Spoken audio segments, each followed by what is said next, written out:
Looking to get away? To get lost on an adventure you'll never forget?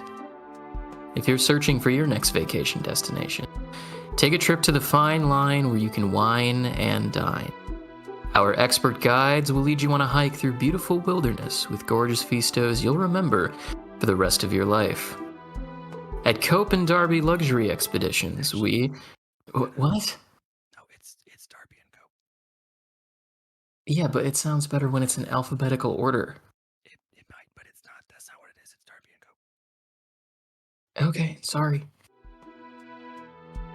At Darby & Cope Luxury Expeditions, we take great pride in giving our guests the most memorable vacation experience of their lives.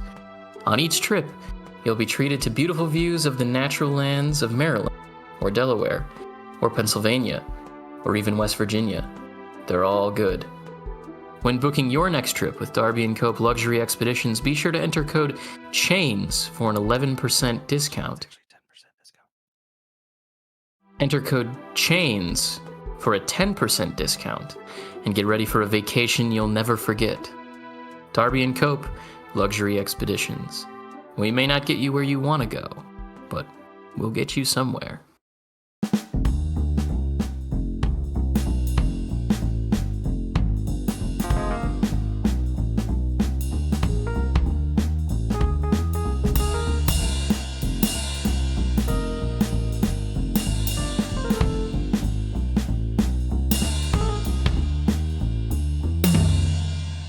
Hello, and thank you for joining us in Mapping the Zone, a podcast dedicated to informal discussion of the works and context of Thomas Pynchon. My name is Cody. I'm one of the co-hosts. Hi, I'm Will. I'm Luke. And I'm Kate.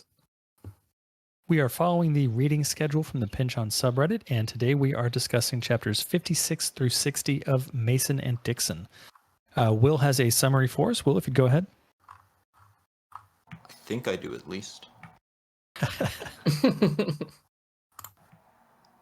Well, Wick's Cherry Coke detours our only lately re-railed primary tale to tell his listeners of a certain pattern of ins and outs recorded in Mason's log, which follow along an undecamerous line of their own, which he suspects to be the real evidence of a psychic, or at least spiritual, link between real time and beings faulty enough to conceive of such things. That is, the 11 missing days, repeating and shaping the stories of the witnesses to the calendric change. The youths in the room guffaw and belabor their unk, but all he can say is to be wary of such inevitable wounds on their own lives, which will surely inspire equal dismissal from their own youngers someday. In typical Cola fashion, the frame shifts back to the surveyors, themselves exchanging a related dialogue. Mason has realized something about the calendar reform himself. The missing days must be positioned looping just outside linear time. The cause for this belief stems from an experience he's tried to rid himself of. Far more than dwelt upon. The young astronomer, only recently married, went to bed September 2nd, 1752, and awoke the next date, apparently alone. And there he stayed for another 10 subsequent non-existent days, seeing neither hide nor hair of anything with a name, before returning like nothing had changed in bed the morning of the 14th. Like a writer's room for the Twilight Zone, Dixon compares his first impulses to the actions taken by his companion, who, despite the tantalizing opportunities for pleasures both hedonistic and platonic, quickly tires of the former, and despite his unfettered access to the works held under lock and key in the secret basements of Oxford University Library, inexplicably abandons his pursuit of hidden knowledge, and cannot seem to return. For the remainder of his days in the looping time, Mason hears howls that could be hounds, but more likely are something almost, but not entirely quite human. He assumes they must originate from something like the strange bat-like creatures which screech through the eternal twilight. When the 11 days are up, he's back next to his bride, and all he can gather of substance from this experience now, after years of trying to wipe it from his memory, is some consolation that he'd been without Rebecca before, although less than a fortnight may not quite compare to half a life. The only material thing he brought back to the timeline was a bite, perhaps from one of the bat dog people. Of course, it disappeared within minutes, and Dixon finally realizes that he's the butt of the joke for once. The following year, apparently in pursuit of a mutual, well-rounded understanding of this place they've already begun bisecting, Mason heads south and Dixon north.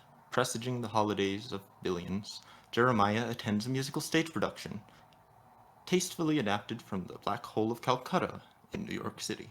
As usual, idly wandering towards mindless pleasure, he is caught by the cast members and dragged along oh so willingly to an after-party, where he runs into our old pals, the Sons of Liberty. This time, tensions run high, and Captain Volcano believes that Mason mightn't have absconded alive had the permutation of their travels been reversed. Of course, the Brooklyn Dodger himself, Blackie, appears to force our Quaker friend into an even less convincing French accent than Mason's. Thankfully, even Blackie knows that Quakers hold no tide with royalty, so by the end of the night, they're swapping rebel tales and contesting at beer chugging. Somewhere between those points, though, Dixon is surprised to find the macaroni magnificent Mr. Dimdown, dressed more subtly and apparently entangled in this mess of revolution, but still harboring some deep appreciation for the finer things, like wigs sold on street corners. Charles, on the other hand, is shaken to find the rebel spirit alive and well in the South. Along the way, he and all the rest upon the highways are treated to serenades of union, of surpassing origin and becoming American. He finds himself at the College of William and Mary, advising the chiefs of the remaining Tuscarora of the apparent cowardice of the Paxton boys when confronted with a unit more prepared than children and their mothers, and assures them of safety in crossing Pennsylvania. He is invited to play pool with Colonel Washington, and gladly takes the offer. They're soon packed in equally by the smoke of pipes and cigars, by the chatter and raucous of good spirit, and by the bodies consuming and producing these libations, and even the black unmembers of this Virginia society find themselves accepted in the billiard room, if only through obscurity. Gershom, for example, begins rattling off routine after routine of king and fool jokes, and his voice being well known among this crowd.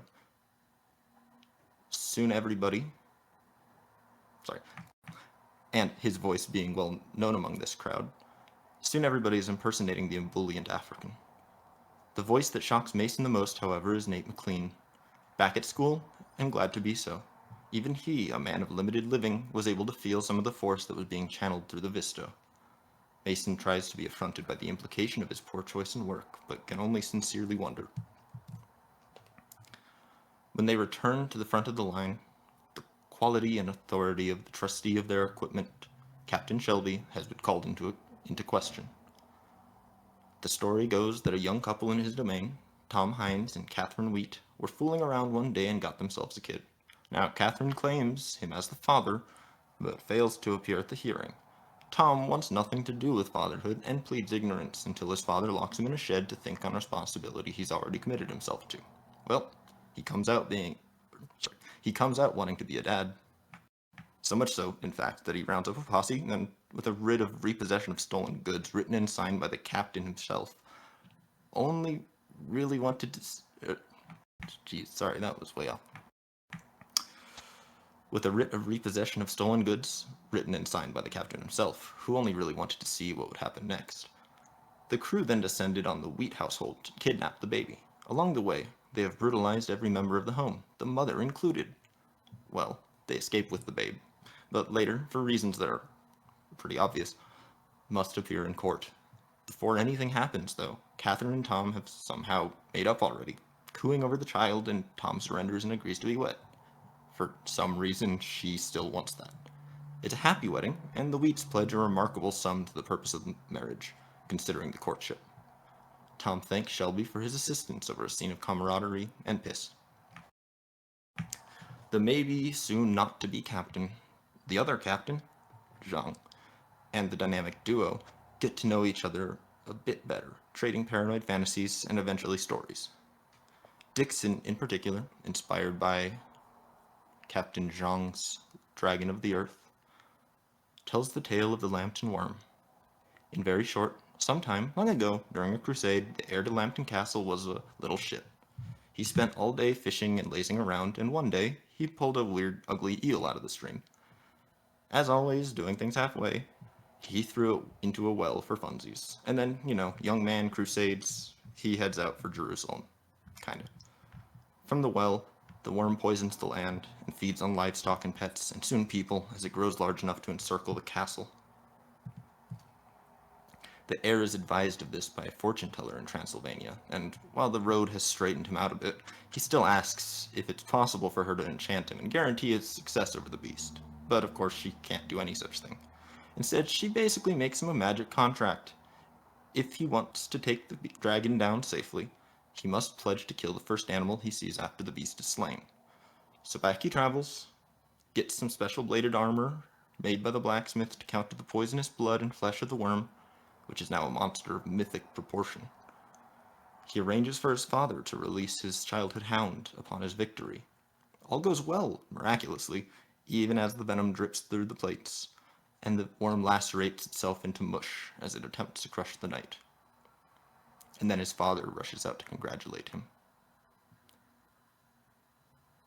Abandoning the contract, sure that some technicality won't affect things, the hounds are released, they're killed, and subsequently, each subsequent Lambton heir for 9 generations died a horrible death away from his family and home.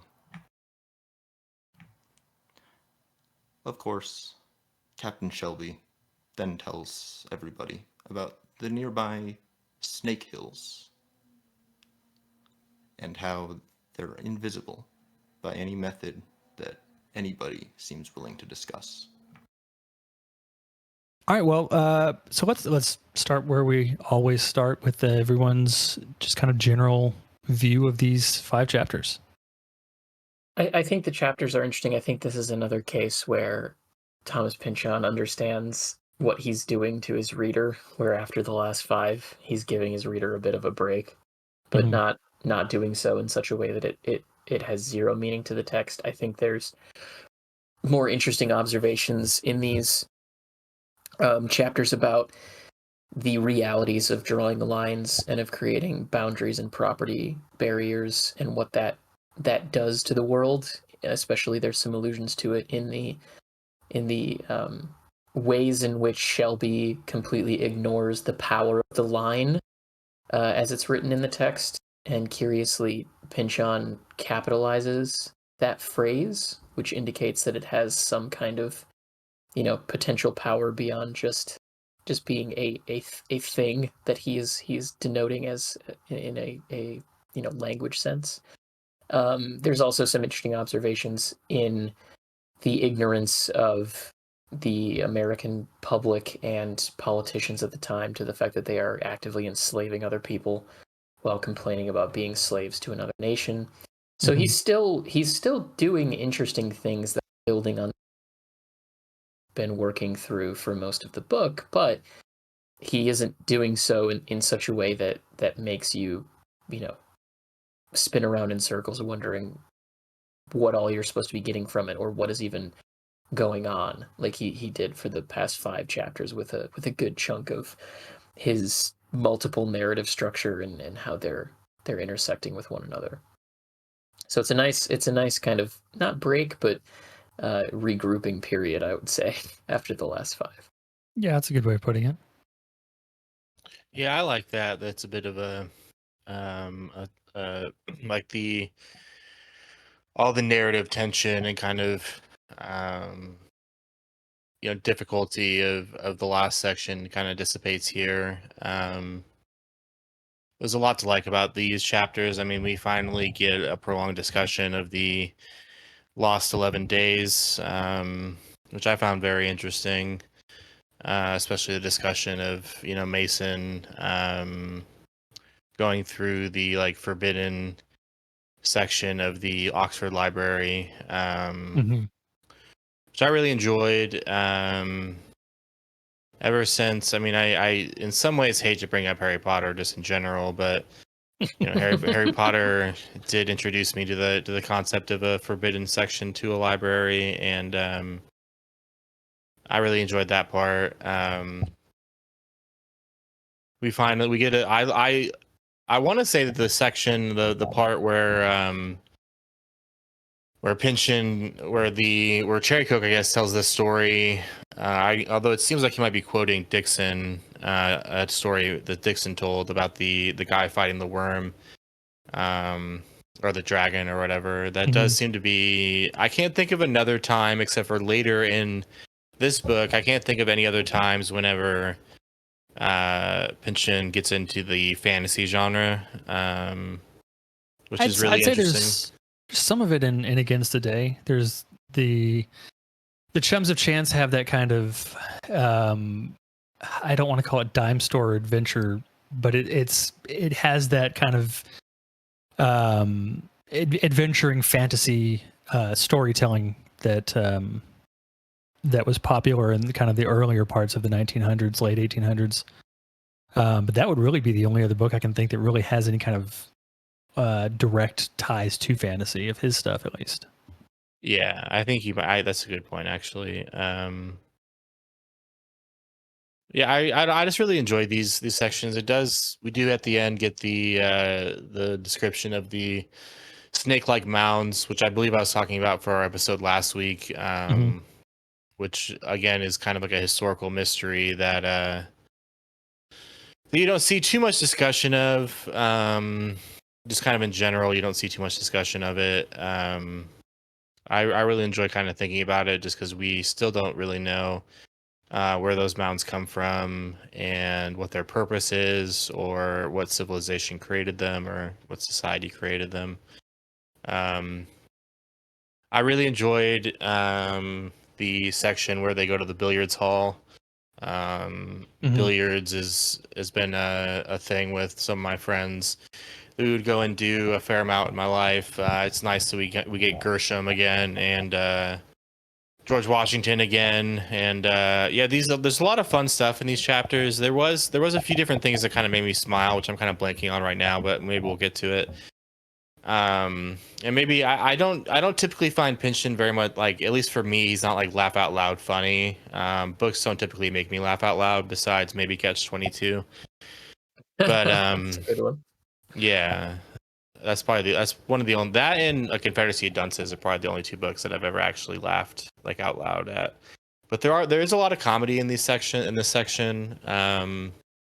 just kind of fun, a little bit more kind of low stakes, I guess, too, section, which I really enjoy this section a lot. Yeah, I really enjoyed a lot of what's in here on just a reading for pleasure level. Like the missing 11 days is probably my favorite part of this set of chapters. I absolutely love how it's presented and how we get to see Mason kind of interacting with this bizarre place that he's in for that time, and its importance on everything. It's come up before, and how, and I was actually explaining that concept to my kids not too long ago when we were walking my son to school for his first day of middle school, and we were kind of, I don't remember even how it came up, but I mentioned, we were talking about daylight savings, and they were talking about how it's weird that people get so worked up over the change in time and how we don't really need it anymore. I was like, well, what's even weirder than that is, and I kind of went on to explain that missing 11 days that happened, and how bizarre it would be to wake up and it's 11 days later than it was the day before, and how much getting used to that would take. But I really liked that section. I really liked, as you mentioned, Luke, the party scene with the super smoky billiard room. Another one, coffee houses too. Yeah. And then the two stories within the story that we get at the end in chapters 59 and 60. I really liked those, and I'm glad also, Luke, that you brought up the mounds and those, because I think that's kind of a really important part of not just this book, but a lot of Pynchon's work, and I know we've touched on it before. That kind of loss of the sense of magic that we used to have, not in the illusory sort of magician kind of thing, but just the general magic of nature and of the things that people are capable of. And reading that part at the end of chapter 60, when they're talking about those mounds and the intricacy with which they were made, despite the fact that you can't see that detail if you're standing on the ground, that you have to be at a point where it wasn't possible to be at when they made them.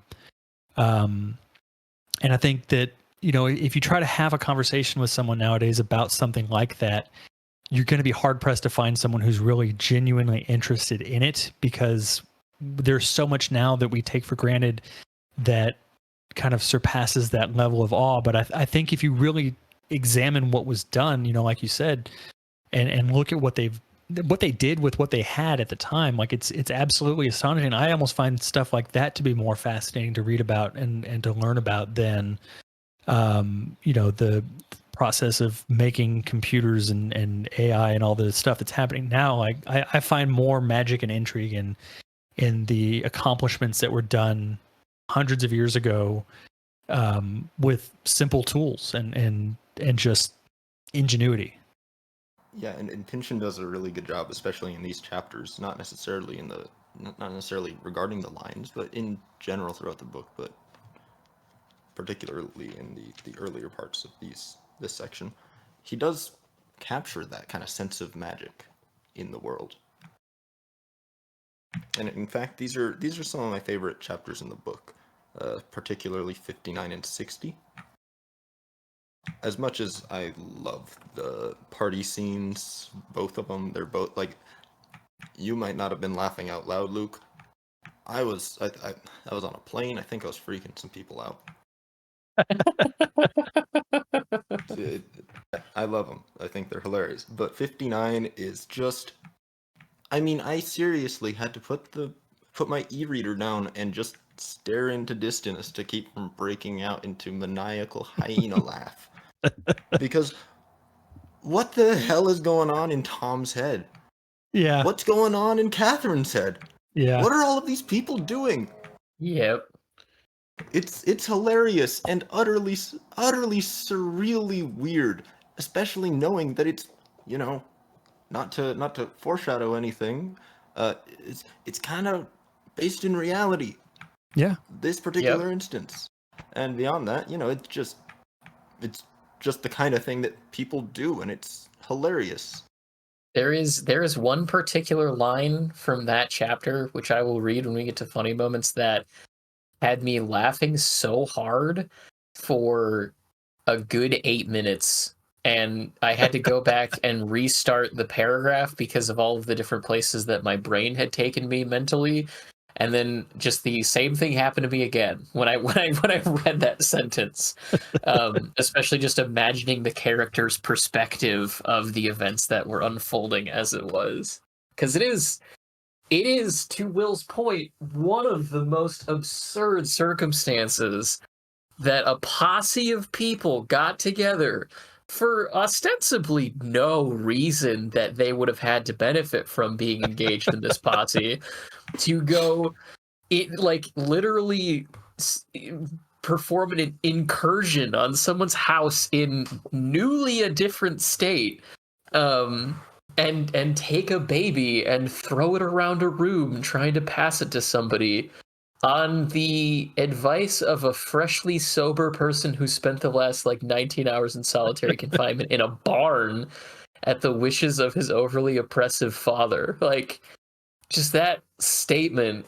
is, and just general idea is so crazy, and it literally comes from reality. It's so crazy it could only be something that actually happened. Yeah, I'm glad that I was really happy that we got Brett's email and that he explained that it comes from reality, because there are some, there are some kind of details in there, and I do think that Pynchon handles the subject material with, maybe not with delicacy, but he doesn't seem to be condoning the violence, at least. But there is, an element of comedy in there that I would have been maybe a little bit uncomfortable with if it wasn't, if you couldn't extrapolate a bunch of stuff about the American legal system at that time and the ridiculousness of the line in terms of, it being like kind of an artificial barrier that doesn't really exist. And there's a bunch of different stuff you can pull out of that story whenever you think about it a little bit deeper. But at first glance, it can read like some parts of Gravity's Rainbow, where if you don't kind of dig in and think about it deeply, it can kind of read as scan as problematic, perhaps. And like I said, I mean, I don't necessarily think it actually is, especially considering it's a true story. But I did kind of sigh a sigh of relief once Brett sent that email, which we'll get to, I think, by the end of the episode, about how it's a real life event. So if that whole thing had just come from Pynchon's mind, I would be a little bit uncomfortable, with him just kind of randomly throwing that in there. But the fact that, it's historically based, like as we've been over on this podcast, like pretty much all of, I mean, not maybe all of, but a lot of the more like less fantastical stories in this book are are based in reality. So yeah, it's I don't even know if it's necessarily that if it had come from his head, but it's, I guess, the thing that would have disturbed me about it if it weren't real, is that it is a kind of a joke. Like, you're sitting here reading this absurd violence. You're reading these people come in and like it's what, like eight young men coming in, beating and whipping like 6 women and 1 other man who is significantly older than them. It's like one of those things that you hear about and you never want to think about it again. It's the kind of thing that it makes you want to put them in a hole and throw away the key. Sorry, lock away the key. But to have it be a real story that ends in such a serendipitous kind of way, it truly is Looney Tunes-esque. Yeah. And the Looney Tunes aspects of it are the real parts. So all he's doing is providing, like, hey, this is crazy, rather than saying essentially, wouldn't it be hilarious if a bunch of guys came in and just savagely whipped a bunch of young women? Wouldn't that be funny? Yeah, I definitely think that the fact it's grounded in reality and it has the ending that it has, I think, is really what makes it work on a comedy level. And I like the rest of y'all, I had no idea this was an actual real thing until Brett's email, and it's one of those things that I've heard people mention before, that like there's certain comedic scenes that are you can't write them, but if when you pull it from reality and kind of just change a little bit here and there, it can just be comedy gold, and that's exactly what this was. Yeah, and then chapter 60, I really appreciate all of the discussion of geography and all of that good stuff, but the Lambton Worm is, weirdly, I guess, given the the importance of it to the world, which is to say very little, it's one of my favorite stories ever. It's a cool story. Yeah, I've loved it for a very long time. And in fact, it was one of those things that when I was a little kid, I read it and I was like, I could write a version of this that would be better than the version it was introduced to me with. I could write something, it would be interesting, and it would actually just be a retelling of a pre-existing story. And I think that's an interesting thing, because it meant that I spent a lot of time writing this week's summaries, because I kept writing like a full-on story around the Lambton Worm story instead of just summarizing it. Hence the very short version. Well, let's start with the 11 days in chapter 56 and Mason's time spent within there. I did find it interesting the use of on page 555, the quote from Reverend Cherrycoke, where he says, "Those of us born before that fateful September," observes the Reverend, "comprise a generation in all British history uniquely insulted, each life carrying a chronologic wound from the same parliamentary stroke."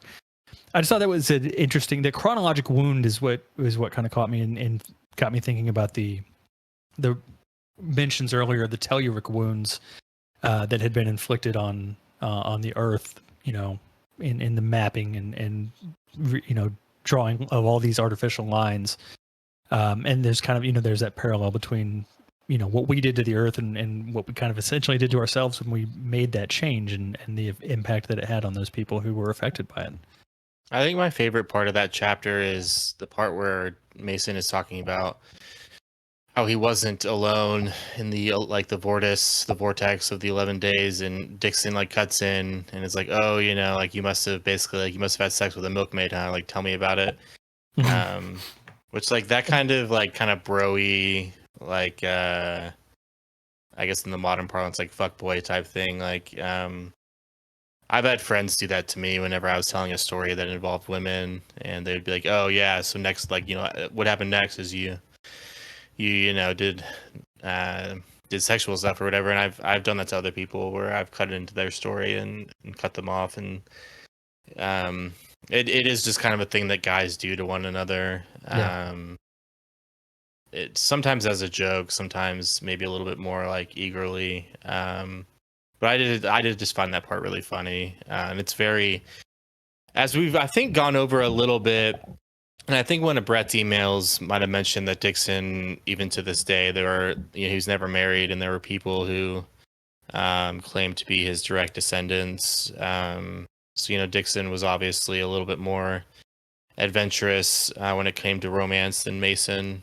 So I do think that it is interesting that Mason kind of brushes him off whenever he says that. And I do think that it did make me think of the possibility of Mason cheating on Rebecca, and how Mason is kind of the type of guy that you could trust to probably never cheat on a woman like Rebecca, and considering the fact that he can't even move on after she's passed away.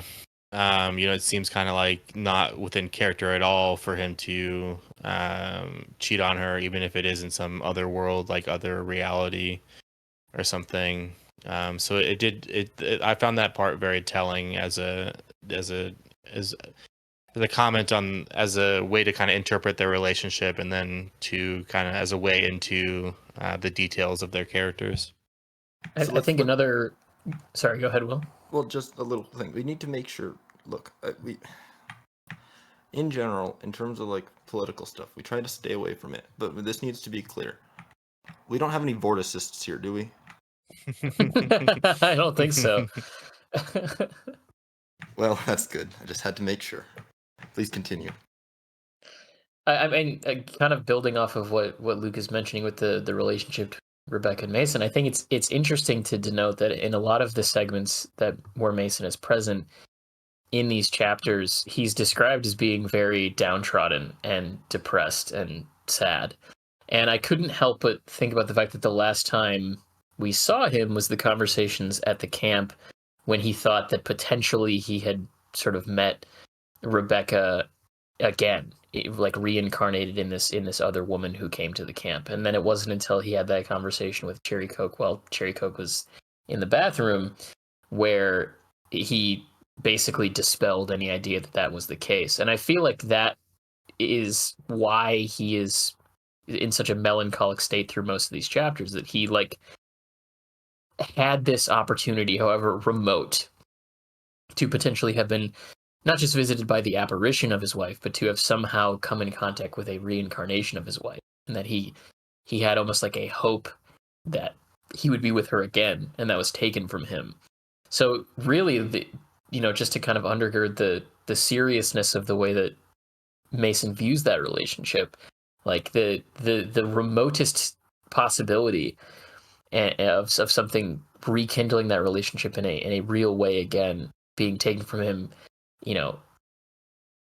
stays with him over the course of a winter season, when he never really had any reason to believe that it was real in the first place. It was essentially a pipe dream. Just an interesting note that I kind of took down when I was reading through these chapters. So I wonder, moving on a little bit further, if right where Dixon begins to lean into the hidden library shelves, I wonder if, obviously for us now, reading it, Mason is spinning yarn, but at that point, does he realize, oh crap, I can't bullshit about this.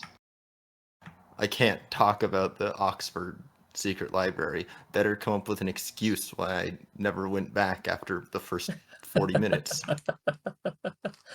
Probably right about that. It definitely does feel like somebody who's running out of steam in a story, which does, make sense because he'd been telling this story for quite a while in terms of when the chapter started to where it ended.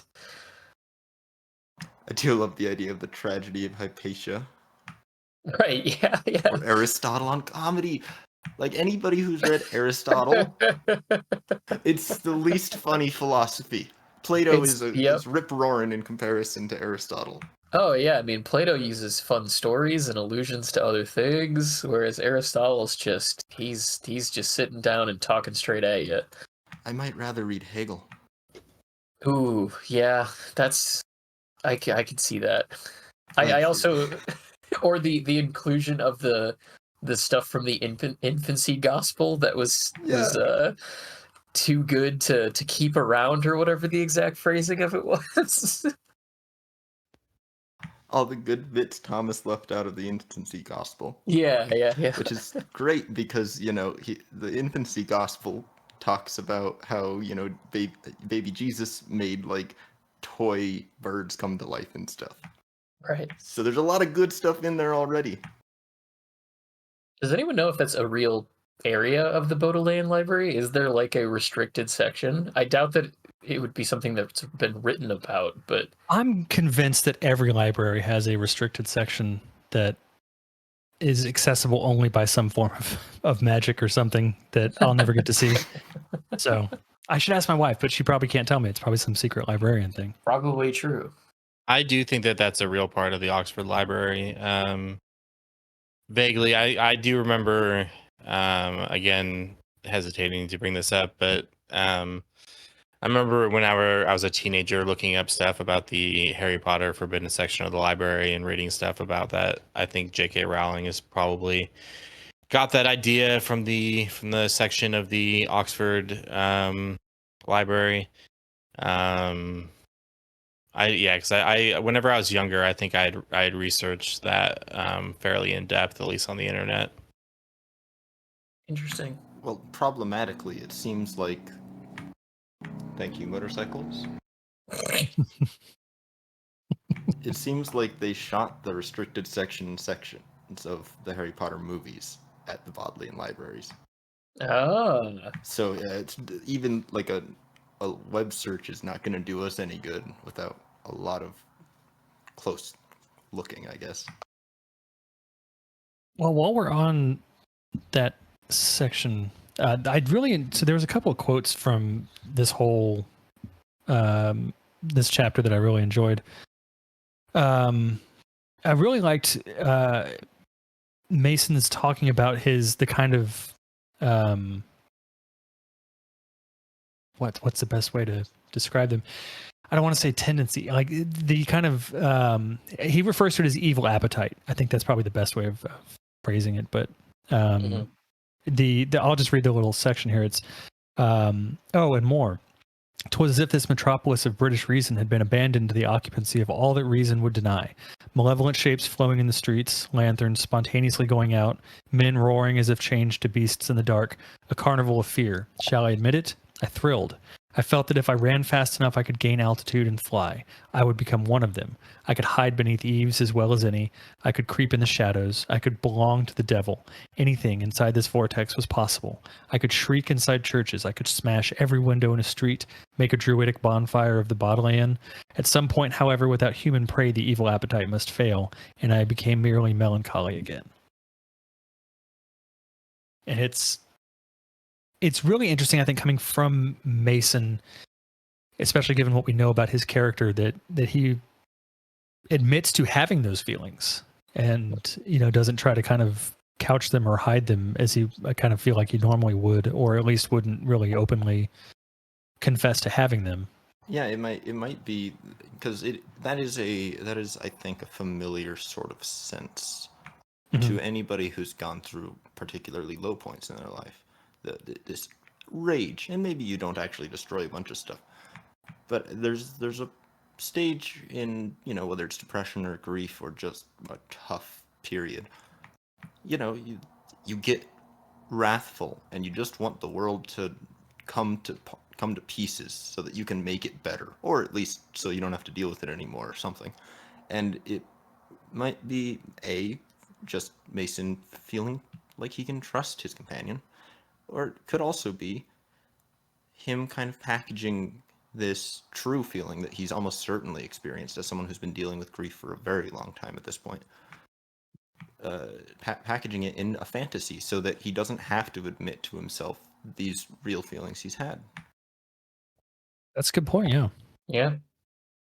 I think that this story definitely reveals a lot about Mason in a way that has not been so consciously revealed in prior sections. And I think it's easy to dismiss it as just, oh yeah, he's playing a joke on Dixon and telling this really long-winded story to him. But there's no real benefit in so detailed thinking at the time if all you're looking to do is just kind of play a joke on a friend of yours. And so I think there's a lot that can be revealed about different thoughts that he's had, or potentially hidden aspects to his personality that he doesn't always talk about through the things that he mentions in these chapters. And they're in this chapter particularly. And there's a lot of just great quotes in this section, like the descriptive narration that Mason gives is excellent. After it's like such a serious kind of breakdown of one of them, which, thank you, Will, your insight there is awesome. I feel as though I have to bring up another great quote from this section, which is when Dixon asks him about whether or not there's any animals that were there. And this is not a serious comment, it's more of a funny one, but he says, "Were there yet horses about?" Dixon wishes to know. "Animals whose owners knew them made the transition along with them to the 14th. Most all the dogs, for example. Fewer cats." Like, just the inclusion that cats Yep. in particular are unknown by their owners, so they seemed to have stuck around, is such a funny comment to include in this very, like, serious metaphysical discussion of these lost 11 days. I was going to bring that up too. Yeah, I really love that little detail. And not to mention the specific phrasing, as well as 2 cows, unmilked and at large. Yeah. I also love that he calls himself a Bradley-olator. Bradley-olator. Bradley Oliver. Bradley-olator, yeah. It's pretty great, and that's one of the parts of this chapter that I think might have some meaning in there that I haven't really dragged out. The general discussion of trying to find Bradley at Oxford. I my brain just slides right off of it. So I'd love if anybody has any insights into that, either here or online. Please let us know. I don't know. I'm.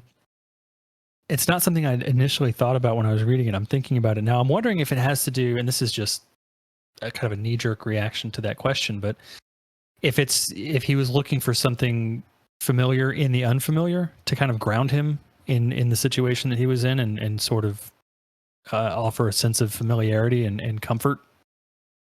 I guess I'm just trying to think why would young Mason, and obviously just desperation, but why would young Mason assume that Bradley would be somehow trapped alongside him? Because it seems like they hadn't quite made strong acquaintance, at least yet. At that time, yeah, that's true. I took it as mainly an illustration of just how much he cares about Bradley, like how much Bradley's important to him, like kind of going back to the conversation we had when there was that sort of extended flashback to when Bradley and his wife and then Mason and his wife were living together, and there was this kind of potential suggestion that it was more than just a living arrangement. I think going to here, he went to sleep next to Rebecca, and Rebecca wasn't there when he got transferred over. So maybe his next thought is, maybe I can find Bradley somewhere. And, as a result of his desire to meet something familiar or someone that he cares about deeply, Bradley's the next person that he thinks of. as far as why Oxford, that was Bradley's alma mater. He went to Balliol in Oxford, so that would be my assumption as to why Mason would be looking for him there. Okay, yeah, that makes sense. The specific name dropping of Pelham really catches my eye too, but I have no reason for that. Well, anything else in chapter 60 that we want to, or 56 that we want to touch on? Getting so far ahead of myself. I don't think I had anything. I do like, I am the sniffer sniffed, as Parker said when he put his head in the bear's den. It is maybe the least understandable way to say, you got me. Yeah. Well, so 57 opens with the, I have to say, I wrote in my notes in my book when the musical, or I'm sorry, the dramatic presentation, as it were, of the musical drama, I'm sorry, of the Black Hole of Calcutta is referred to as having an inappropriately lively accompaniment. I just wrote yeah.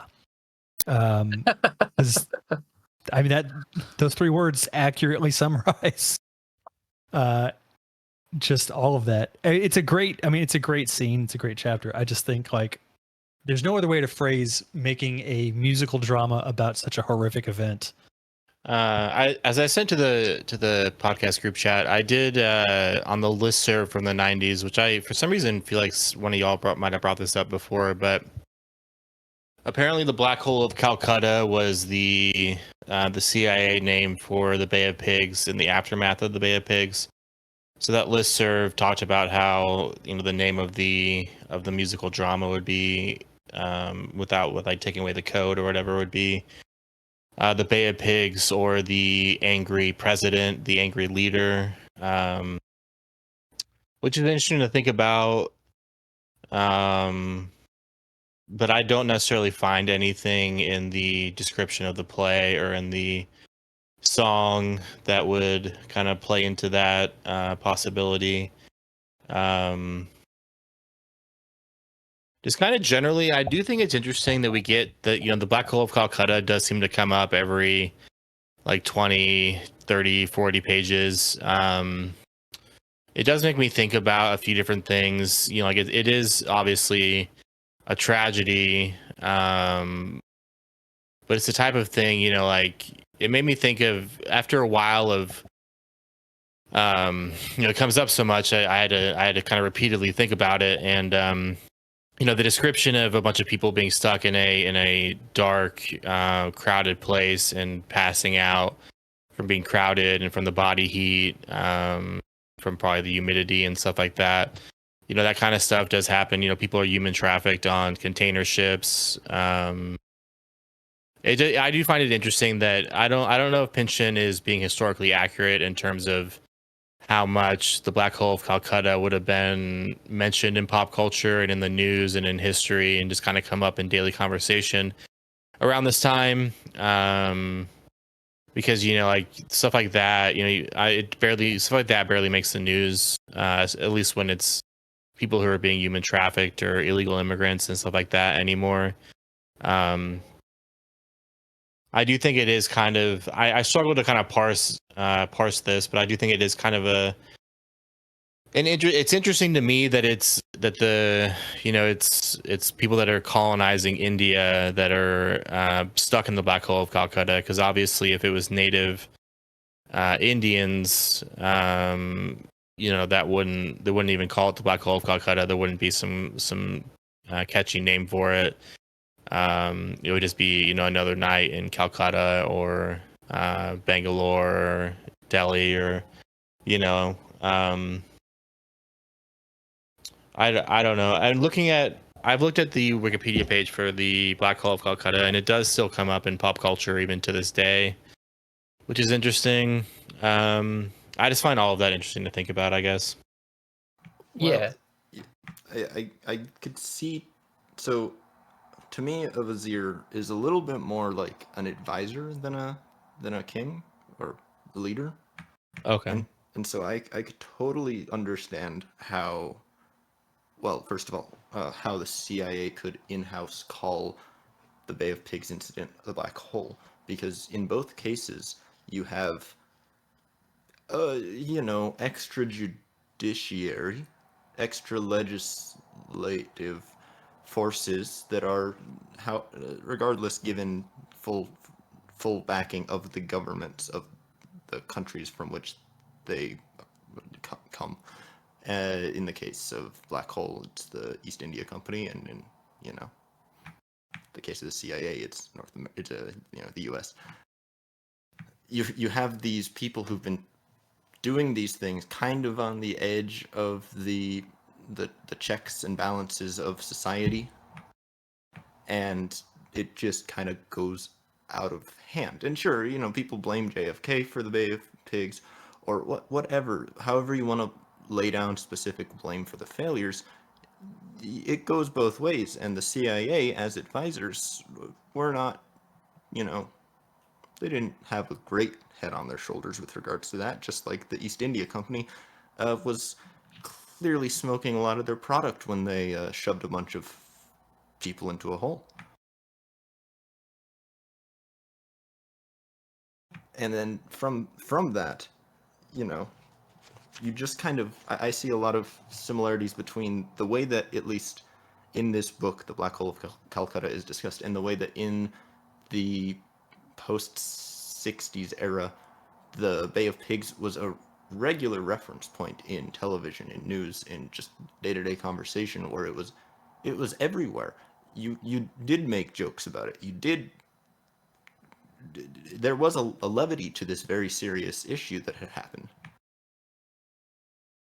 So maybe that's all it is he's basically parodying the way that culture takes these things and makes light of them, because it happened to him, or to us.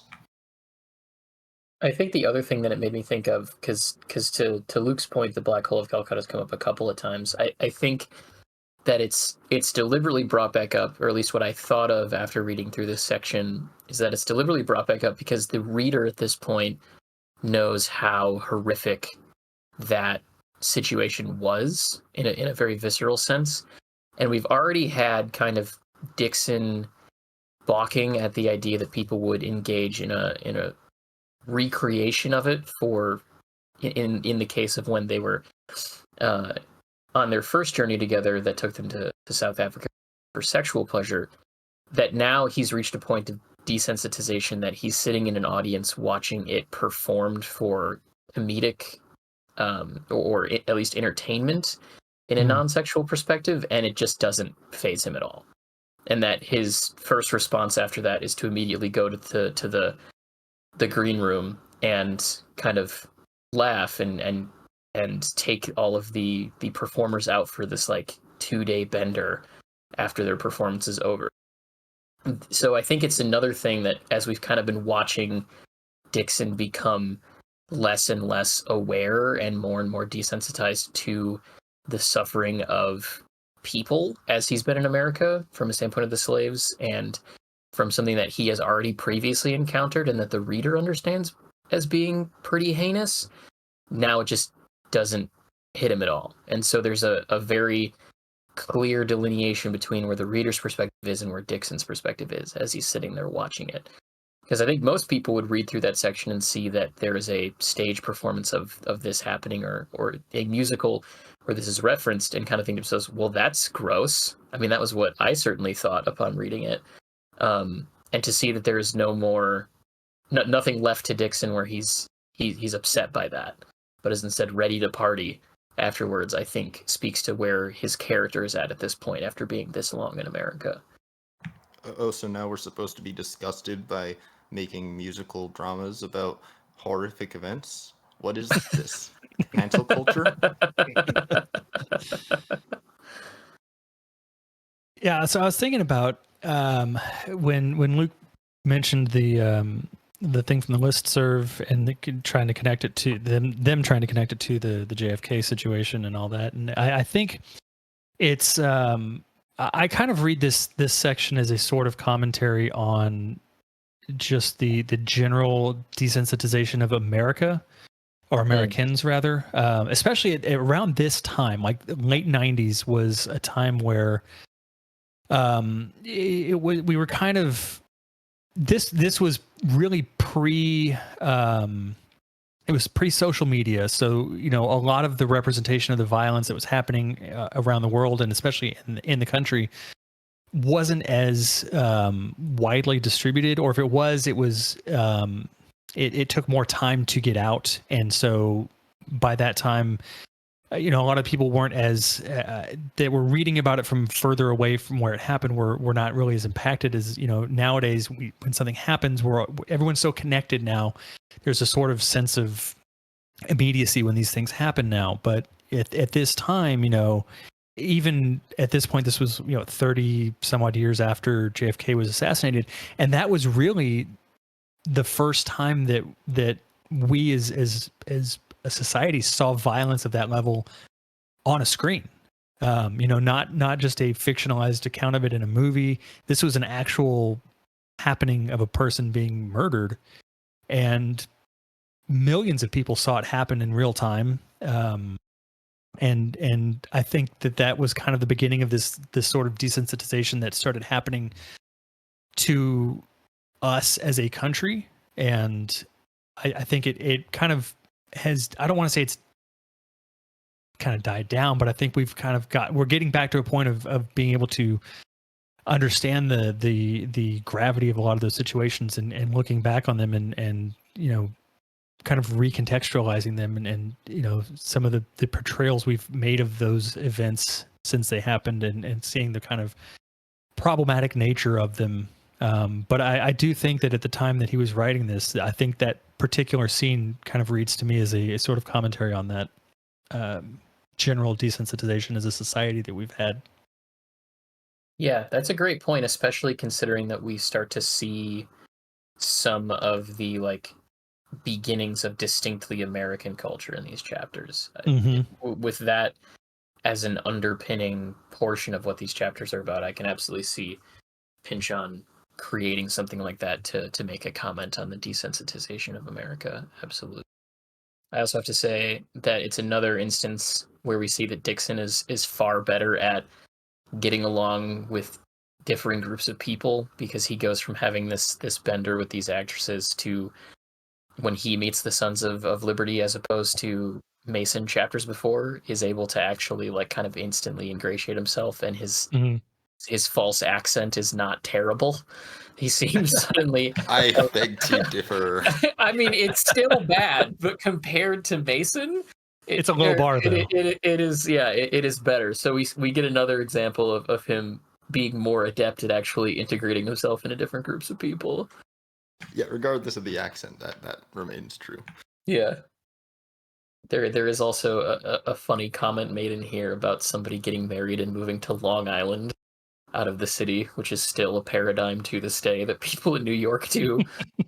So that's another point of comedy in this chapter for me. They weren't really in it. They got married and moved to Long Island. It's exactly the same thing. Mm-hmm. What did y'all think of the scenes with Dim Down and Bodine and I can't think of her name now. Oh man, my brain just shut down. Dot? Yes. I really like the Fender Belly. I think it's called his bilunar exhibition. His mooning the other ship. Yeah.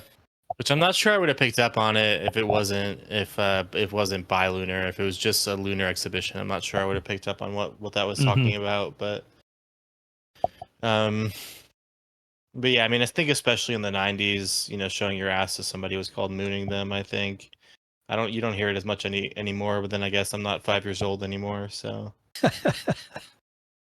I don't know if that's still the phrase that is used. I have been so far removed from any of that kind of stuff. I don't know that that's still what it's referred to. I don't know. As the one who kind of counts as a youth still, in this group. I'm gonna say A youth. a youth. I'm gonna say that I'm not sure. I don't think there's a new term for that. I think mooning is still the only word we've got.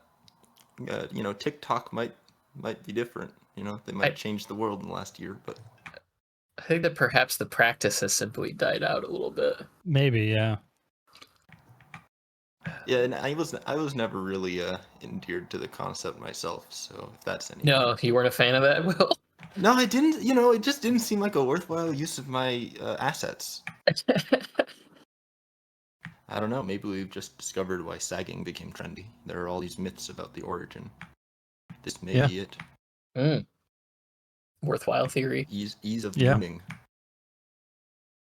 I do think that Finchon turned up Blackie's accent a bit in this chapter. Yeah.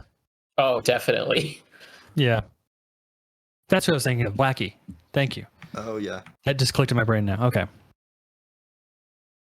Like, he seriously talks like some guy who walks around complaining about how the tax on cigarettes went up by 2%. Anything else on chapter 57?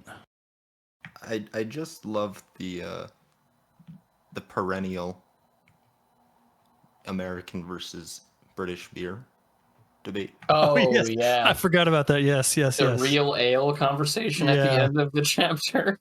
Yep. The ale loyalty is important to him. Mm-hmm. I forgot all about that. Yeah. And the phrase of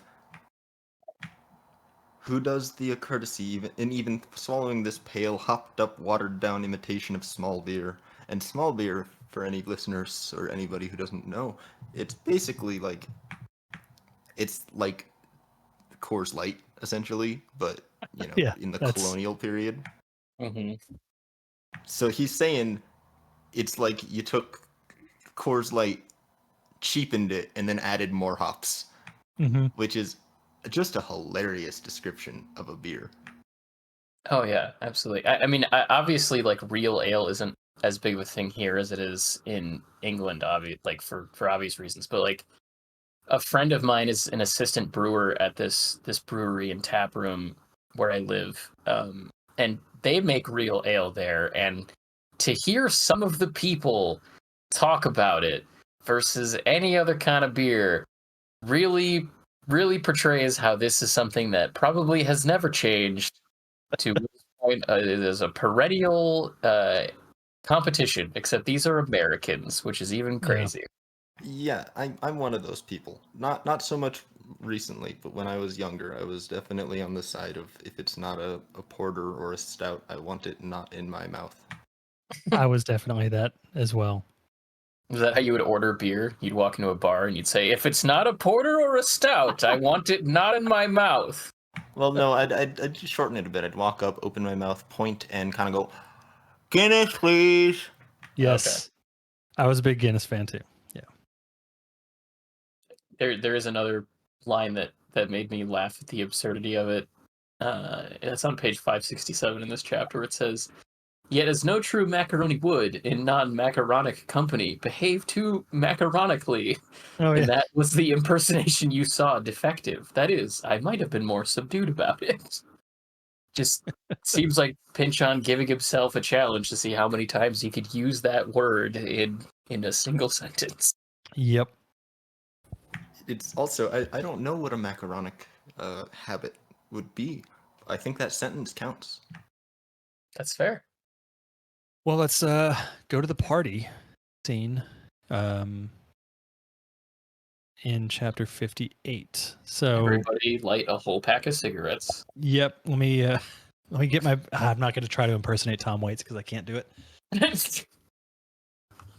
Just imagine I'm having that raspy Patty and Selma kind of voice. I was just gonna say I read it as like a classic country song. I could see that, yeah. I'm curious though. I want to hear your rendition. Sorry to cut you I can't. I would need, if I was going to do a Tom Waits rendition of this song, I would need some kind of like really good solid wood desk to smash as a percussive instrument sort of thing. I can't do it justice. But I did genuinely though, like I did kind of get some Tom Waitsy vibes, but the old country thing, now that you mentioned it, that's more, I think, more apt. I think the Tom Waits came from just the smokiness of everything. Sure, yeah. Yeah. I was embarrassing myself on again reading this on the plane, just singing this to myself. Because for me, I'd been listening to a bit of country, and for some reason my brain was like, no, you're just gonna sing this. I try to do that with all of his songs. I do try to kind of put music to them while I read it. I usually end up, I'll read it like a few times, and just try to find the melody in it. I've thought about trying to actually record some of them, but I don't have the time or the patience to do it. That might be my favorite song, though, of the book so far, at least. It is a good one. So I found it interesting the way that Mason was advising the Tuscarora chiefs, if only because clearly Mason is not, unafraid of the Paxtons. Right. He's not walking around waving a flag saying, come and get it. But, he's not he's not happy about it either. Mm-hmm. Well, I think that speaks to the power of his visit to the massacre site, where you kind of, and it almost, now that we're talking about it in such quick succession, almost stands in contrast to where Dixon is at in the prior chapter, Mm-hmm. where we have Mason in a callback to a previous moment in the book when he visited that massacre site and was completely horrified by what he saw.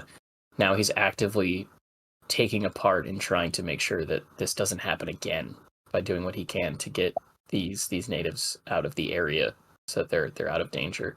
So yeah, I think it's an interesting inclusion, definitely, but I think it speaks to kind of that these two characters are potentially growing in opposite directions. Yeah, I do think it's interesting. After it's direct about how he feels that both the British and the American treatment of natives and slaves is wrong. Which, yeah, I think I brought this up before, but I did read a piece of scholarly work about that kind of talks about how Dixon is increasingly kind of angry and annoyed by slavery and the treatment of natives in America. Over the course of this book, yeah, and I do think it's interesting that seems to have kind of maybe rubbed off on Mason, at least some. Where Mason is probably, it happens off the page, I guess, because we never really past the part about the Paxton massacre or the Paxton boys massacring the people. We never really see Mason and Dixon directly talking about those subjects, those issues. Well, I do think it's interesting in looking at the forward movement Mason has made as a character and his comprehension of and understanding of the treatment of both the Native Americans and the slaves that he's encountered while he's in America. But then he does take a huge backslide when he drops the N-word in what seemed to me to be kind of like a really bad attempt to, I guess, kind of like fit in with the crowd. But obviously did not work and immediately got shut down by Washington. I thought it was really interesting, though. I wanted to get y'all's take on that. That do you kind of get the same impression that he said that for that reason, or did you take a different reading of that?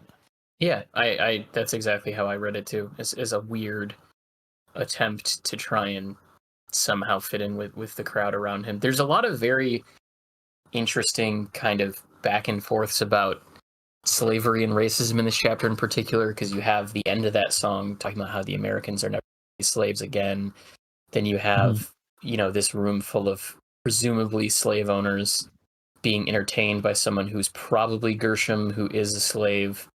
And then you have Mason using a racist piece of language that you would think would fit in with people who are of a slave owning class, who very clearly have some hatred at some point, whether they've acknowledged it or not. to people of a different race and then that getting shut down. There's a lot of it seems as though, Pynchon is deliberately trying to show how a lot of this stuff is paradoxical and doesn't really mesh with the reality of the situation, especially considering that George Washington and the Sons of Liberty in the prior chapter are all very heavily linked to the eventual Declaration of Independence and the drawing up of the Constitution, and how we have this phrase in there that says, all men are created equal. But obviously that statement did not mean that when it was written, and how that's sort of inherent to the history that we have to deal with from a lineage perspective in this country. How there's this compartmentalization of it that has existed since even prior to this country being its own. Yeah, I might read it slightly differently, but I think the general tone of how it's supposed to reflect on Mason is 100% in line with what y'all have laid out. I might say that it is, he's trying to be provocative in order to get his point across. That's all. Is the only nudge I would say. I don't think it's clearly not a good way, because it clearly doesn't get the point across, but I think that might be the intention, given, especially Mason's sense of humor. I'm not 100% on the historical like what African Americans, what Black people would have been called in the 1700s. I do think the N-word is probably very widespread, even if you were against slavery, which it was probably pretty rare for people to be against slavery in the 1700s. I don't think that the word Negro came to be until the 1800s, I want to say. I've looked into that in the past for some odd reason. Yeah, and I actually I didn't necessarily realize that it was Mason that used the N-word. It does make sense to him, and that he would be trying to fit in. He's not shown to be particularly strong-willed, or he's not kind of the iconoclast that Dixon is. I also do think it's kind of funny that he says that word, and then a slave kind of makes fun of him for the rest of the chapter, because he's probably the only British person in this billiards hall, and his employer, at least indirectly, is the king, and then the king gets made fun of for the rest of the chapter. So you could kind of interpret that as Mason kind of being indirectly poked fun at by Gershom, or made fun of by Gershom, due to Gershom perhaps being unhappy with Mason using that word. Yeah, and you could even read it, and this is, let me say, being very careful with my phrasing here. I don't mean anything larger by this beyond what I'm about to say.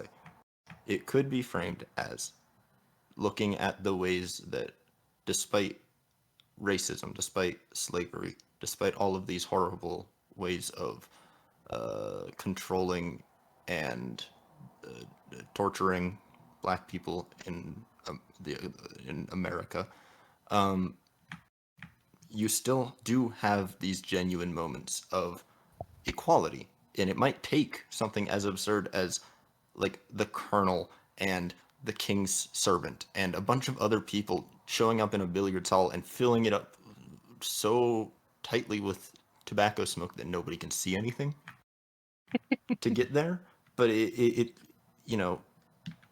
something Pynchon often talks about throughout his works is the ways that, while he often discusses the ways that the mechanisms of control in our world are hard to defeat, he always shows little silver linings around the clouds, and this might be one of them, where Gershom is able to speak up for himself and is able to say, "Oh, you said that.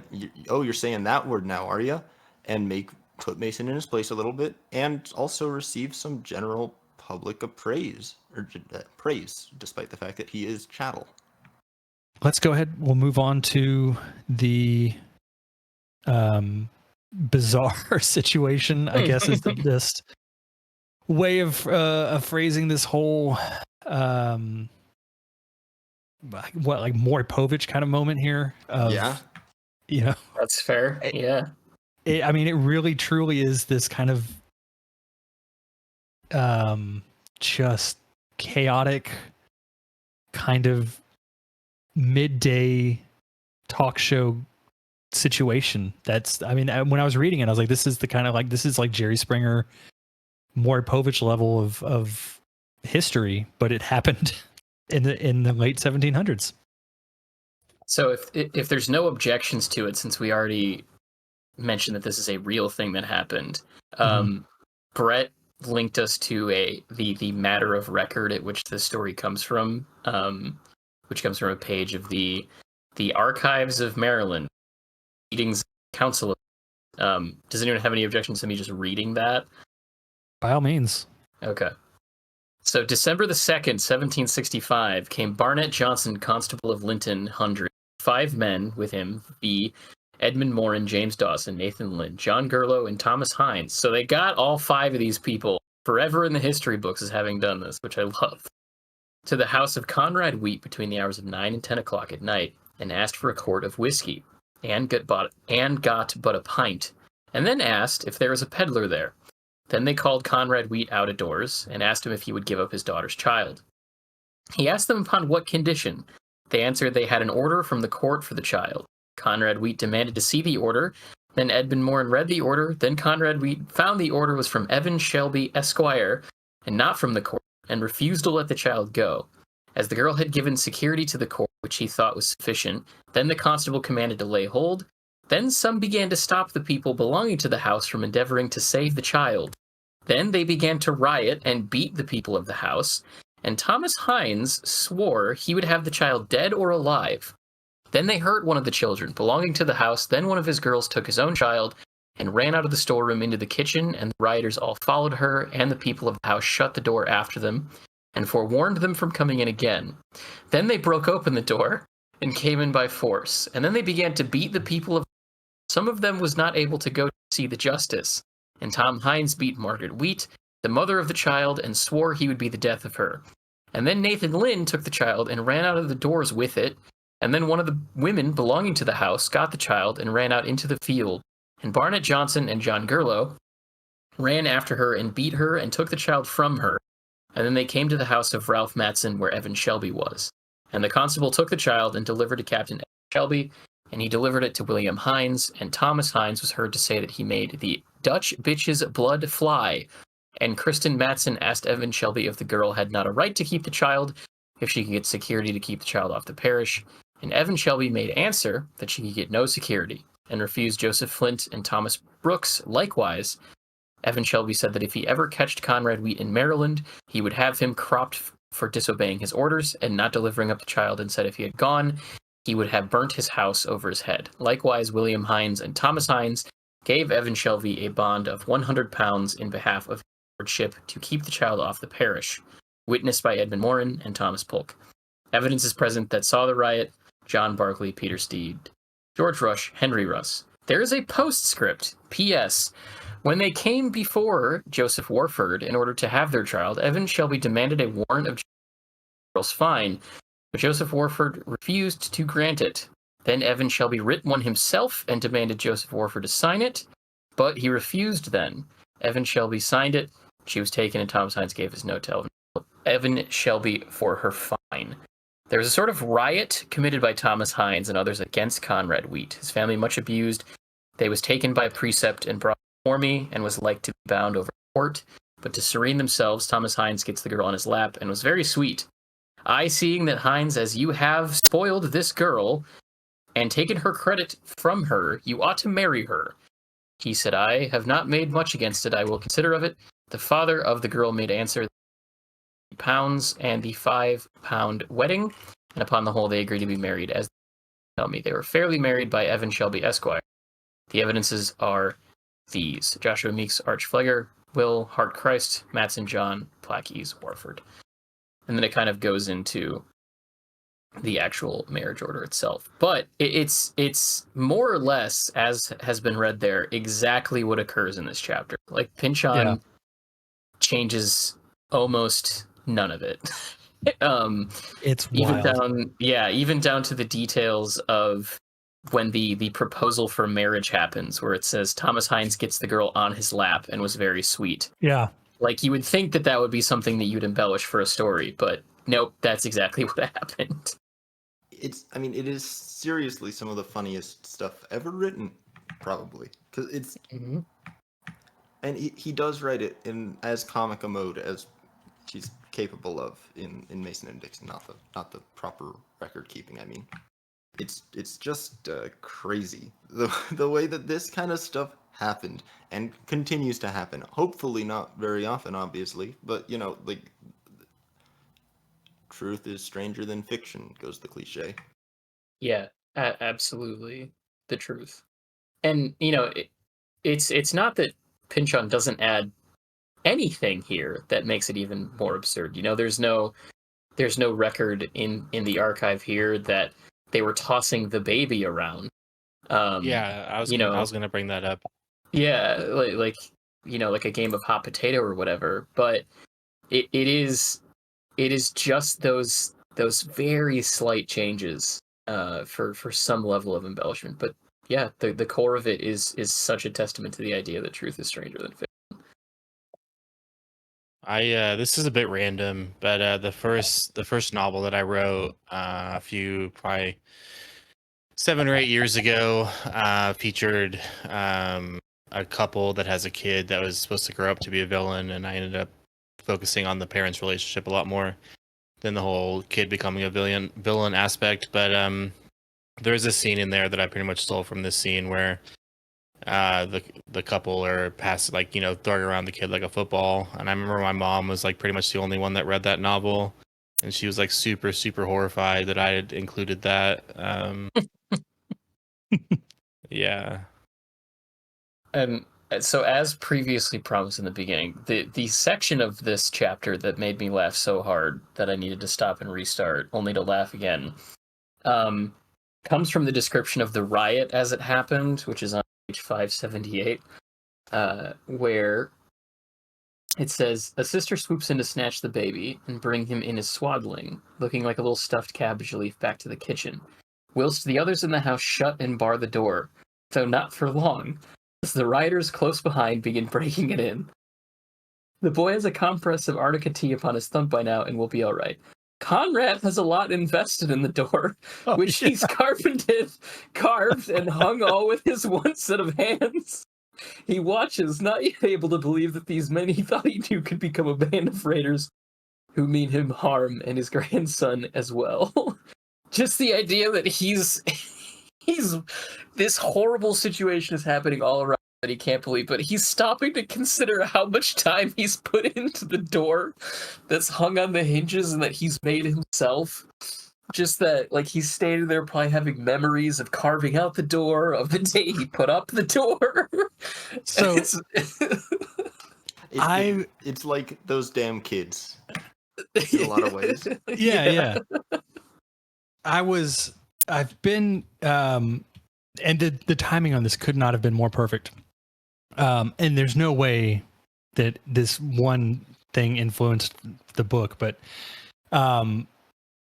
while I was reading this chapter, I've been rewatching King of the Hill, and that particular scene came off as such a Hank Hill moment of just like you said, Kate, like all this chaos going around, and his main concern is like, I worked really hard on that door, and it's not like this isn't going to end well for the door. Like, never mind the people, the living beings that are around me. I really put a lot of effort into this door. Exactly. You just imagine him standing there with such like a morose look on his face while all Just this like chaos abject is around horror. him. Yeah. Staring at the door. Do you know how long it took for me to find a board with no knots in it? As someone who has handmade doors before, I spent a summer doing it. I kind of get it. Like, there's a lot of work that goes into making a solid wood door. So I'm sure. it's, I get it. Well, see, I thought you might bring up. I was bleeding. I have the marks here. I have the marks yet. Here, can you see my back? 'Twas but a willow switch, and you were curled up so tight. I'd never harm you, Katie. Oh yeah. Like what? It's just so much a blatant lie Mm-hmm. that she doesn't challenge. Why wouldn't she challenge that? Right. She's just fine with that for some reason. For some reason, that just seems to be a wholly natural thing. And she has so many strange quotes during that section. She's not doing a lot for the reputation of people named Kate. And like the other one, when the actual like fight is over, when she's when she just immediately is okay with them getting married, where she's like, what does she say here? I'm trying to find it now. On 580 When she kind of like resignedly just accepts the marriage. Yeah, on 580, when she goes, then was 3 months ago. You could have just married me then, saved us all this. like just the nonchalant way with which this other Kate is just like, we didn't need to go through all this. You could have just gotten married to me. Like, oh my god. It's the same kind of tone as like going on a road trip or something and then finding out that you've been on a detour for no reason for like a day. Right. But it's 3 months and it involves kidnapping and assault. Or just like wanting to give a gift to somebody that is like getting increasingly more and more difficult to like source or get or whatever, and then you have to make like an apology to them when you present them with whatever you did end up getting. Like, well, you didn't have to go to all that trouble. Yeah. You could have just you could have just gotten me a gift card to that store. You didn't have to whip me. Right.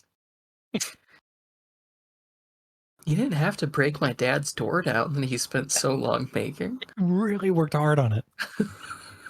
But he used the two hands that he has.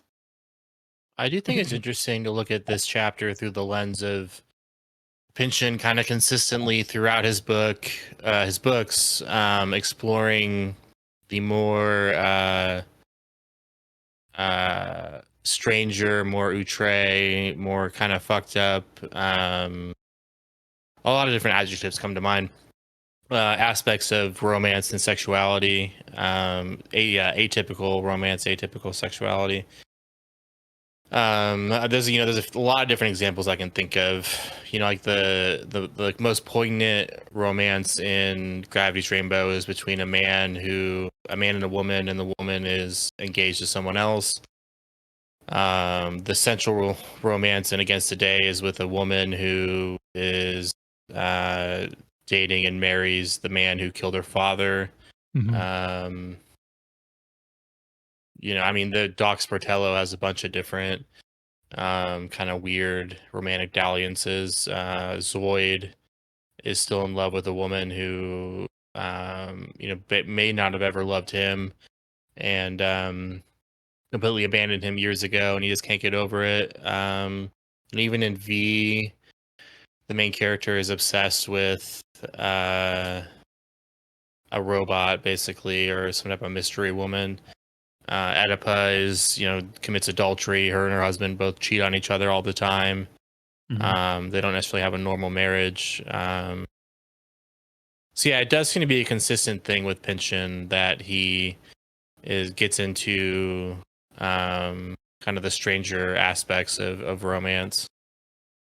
It really makes you wonder what his relationships in life have been like. Yeah, that has occurred to me as well, that thought. Yeah. Because I could absolutely see Pynchon being in a relationship like the relationship between Sportello and Penny Kimball. Like, I could absolutely see that being something that he's experienced. But a lot of the other ones are very, to your point, Luke, very, I think you used the word outro, which is very strange and outside the norm. Yeah. I think the only thing that we really know about Pynchon and romance is that Playboy article, Who is Thomas Pynchon and Why Did He Run Away with My Wife? Yeah. Well, even if that can be taken at face value, because there's no real, no one can verify that necessarily. That's true. But yeah, that does portray him as getting close to his friends' wives and then stealing them. Well, yeah.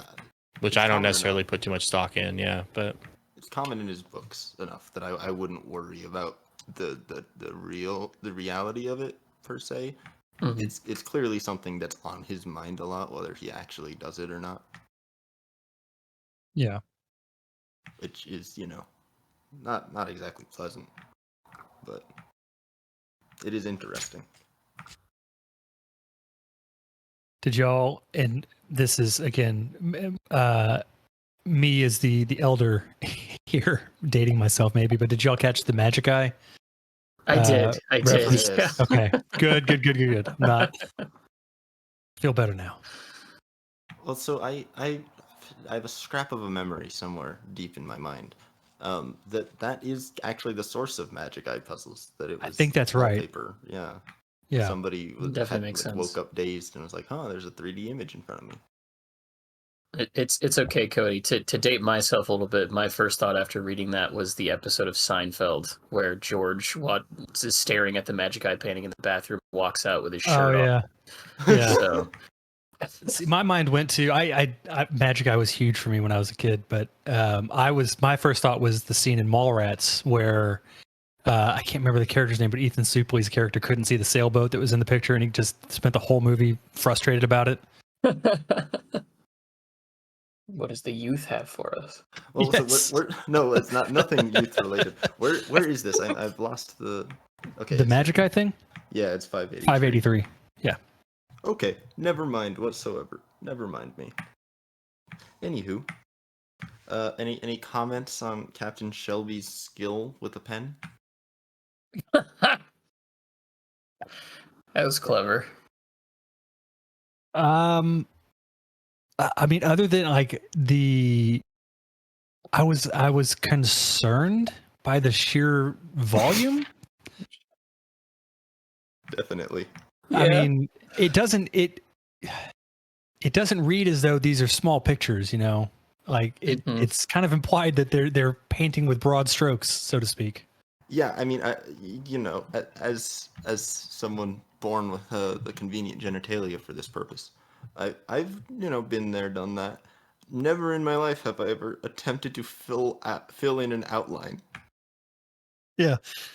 So being in South Texas, the only times we've had snow, I was 6 months old and in my late 30s. And let me tell you,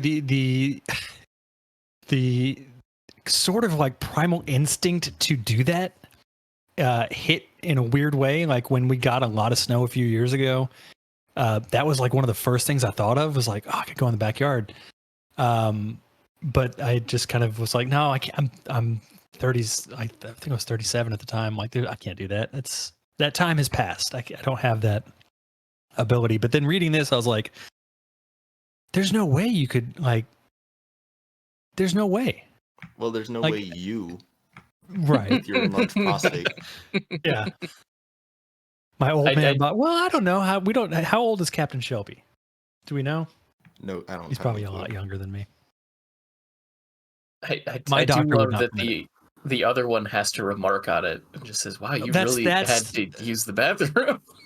Well, actually, I think it was Shelby who was remarking on that, wasn't it? Yeah, Shelby was the one who yeah. signed his name, and the other guy was the one who drew Tom the shape. was the one that drew the heart. Yeah. Yeah. So, I think that I read that as basically, Shelby was up in the middle of the night, paranoid as hell because he was drunk and hungover at the same time, and he's sitting there staring at the fire, and then Tom comes down. He's like, "Oh, you're gonna escape, are you?"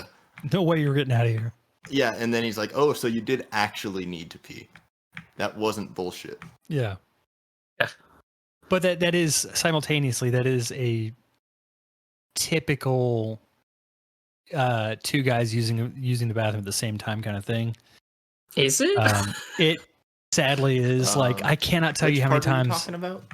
just the talking, the conversational aspect of them and the comments that are made. And this may be a regional thing, but people here are very talkative in public restrooms, and I don't like it. And this scene kind of made me think of that. Like if someone else is around me, I don't want to talk at that time. It's so, but seeing these two, like not just talking, but also like the comparative nature of what they're doing, like I've seen it, and it's weird, and it was weird reading it, but funnier reading it than being around it. Oh yeah. Now that I think about it, definitely like late at night in a bar or something. Yes. Yeah, no, it's awful, but it is hilarious to hear stories about. Third person, it's always funny. Yes. So it seems like Shelby would have been actually around his mid-30s or early 40s. Okay. And that was in the 1700s when their health was worse, so I should be fine. Next time it snows, which might be this year, we'll see. Age is no longer going to stop you. It's right. I will defiantly shake my fist at the sky. Yeah. Before my neighbors call the police. So yeah, he died at 74 in 1794. Wow. So yeah, he would have been in his early 40s. Well, do we go on to the Lambton Worm story? Does anybody have anything else they wanted to bring up here? Not in that chapter, but I do find it interesting the way that they spend so much time on Captain Shelby also having experience surveying. And the way that he's contrasted to these other three surveyors, who, sure, Captain Zhang is by far the most, let's use the most accurate term I can think of, hippy-dippy of them all. Yeah. And he's, the most foreign of them all. But then the one who's right here, the surveyor who's right here, who has built his own fort and isn't literally surveying the range every day. He's also kind of a monster, and I think it maybe serves to illuminate how different this American surveyor is. And he's from Wales, but he is American, right? Everything about his character is very American, as contrasted to the way that the English characters are written. Oh, absolutely, he is. Yeah. Which, in a way, makes him the most American character in this book. A immigrant who is really into the idea of being an American. It's true. Really emphasizes that. Yeah. Yeah, and I do appreciate his complaining about simple quadrilaterals and doing the fancy stuff over in the New World in terms of allotments and such. Mm-hmm. But yeah, then we get a little bit further discussion of the whole Dragon of the Land thing, but I'm not sure it goes very many places other than to prompt the retelling of the Lambton Worm story. Yes, which I'm curious if that should have been spelled WYRM instead of WRM. Because at first I was picturing like an inchworm. Like an earthworm, yeah. Yeah, but then so that is the story. It is like an inchworm at first. That's so strange. Pynchon is adapting it a little bit by making it into a little demon snake thing. In the original, it is like an inchworm or like a selver, an elver. Right. Yeah, because I mean, if it was a worm with the WYRM spelling, that would be much closer to an analog for a dragon. Yeah, it's a Germanic folklore thing that it's where you get like the world serpent and all of that.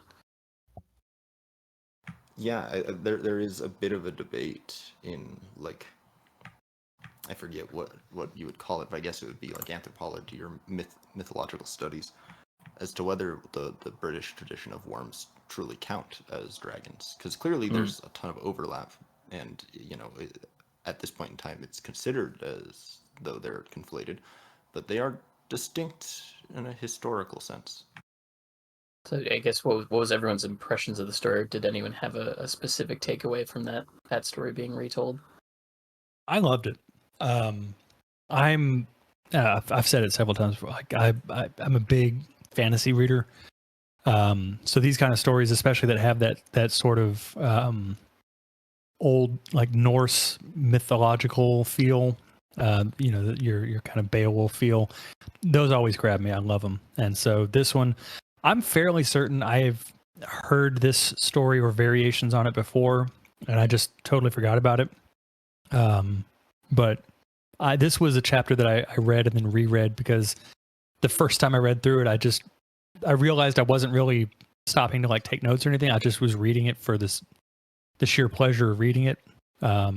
It's a wonderful story. It's a great telling of it, and I think it really parts of it highlighted not just Pynchon's strength as a writer, but in other genres as well. Because there's, aside from the fantasy elements, there's again a lot of great horror writing that exists in this chapter that really sets a great tone and really does a good job of driving home the kind of grand nature of the story and everything. And then the ending, the kind of the twist of the person who's cursed and the person he's supposed to kill but then refuses to. And I loved it. It was a great telling of it. Yeah, I mean, like I said in the beginning of the show, this is genuinely, if I were to sit down and rank my top folk tales of all time, this would genuinely be at in the top, like 5 or so, because it's just a cool story, and I don't really. It might just be because I know the story so well, and I have spent so much of my life thinking about it. I may just be blind to the analogs in the greater work we're discussing here. But regardless of any of the thematic stuff, it's truly a satisfying adaptation of a classic story that fits. It fits very well. I did learn from reading the Wikipedia page about it that it may have been the inspiration for Jabberwocky. Oh, interesting. Oh, Nice. So if anybody hasn't read Jabberwocky, it's a poem that Lewis Carroll wrote. It's really good. Even better is the Terry Gilliam film adaptation of it, which that is really good. Really underappreciated, especially in Gilliam's work. So go find it, watch it. It's great. yeah, and I know that my summaries are compelling. But again, if anybody is for some reason listening to us without having read this book, go read this chapter at least, because this is one of the best told stories ever. I mean, it's genuinely a perfectly told little subsection of this greater work. It's fantastic. It's so engrossing. Like it really just, I absolutely loved it. Yeah, and it would work as a standalone story pretty well, I would say. Oh yeah. Mm-hmm. I mean, as far as like whether or not there's really any material that this adds to the greater work, like it could be an example of Cherry Coke narrativizing or embellishing the truth of his story to entertain the kids, like his inclusion of it being there could be something getting to that idea that he is an unreliable narrator, adding things to his tale in order to stay in the house longer.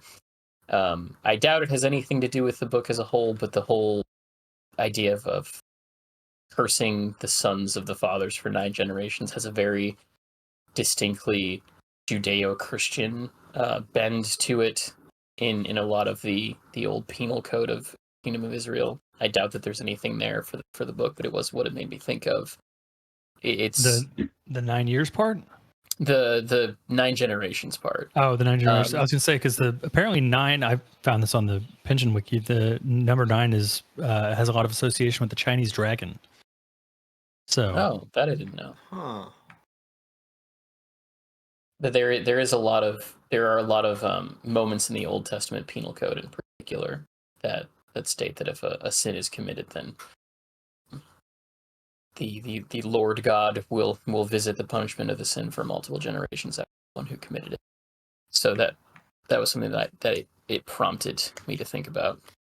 Yeah, it's 2 plus 3 plus 4, and in Western numerology, 2 and 3 are perfect numbers, and so adding them together is also perfect.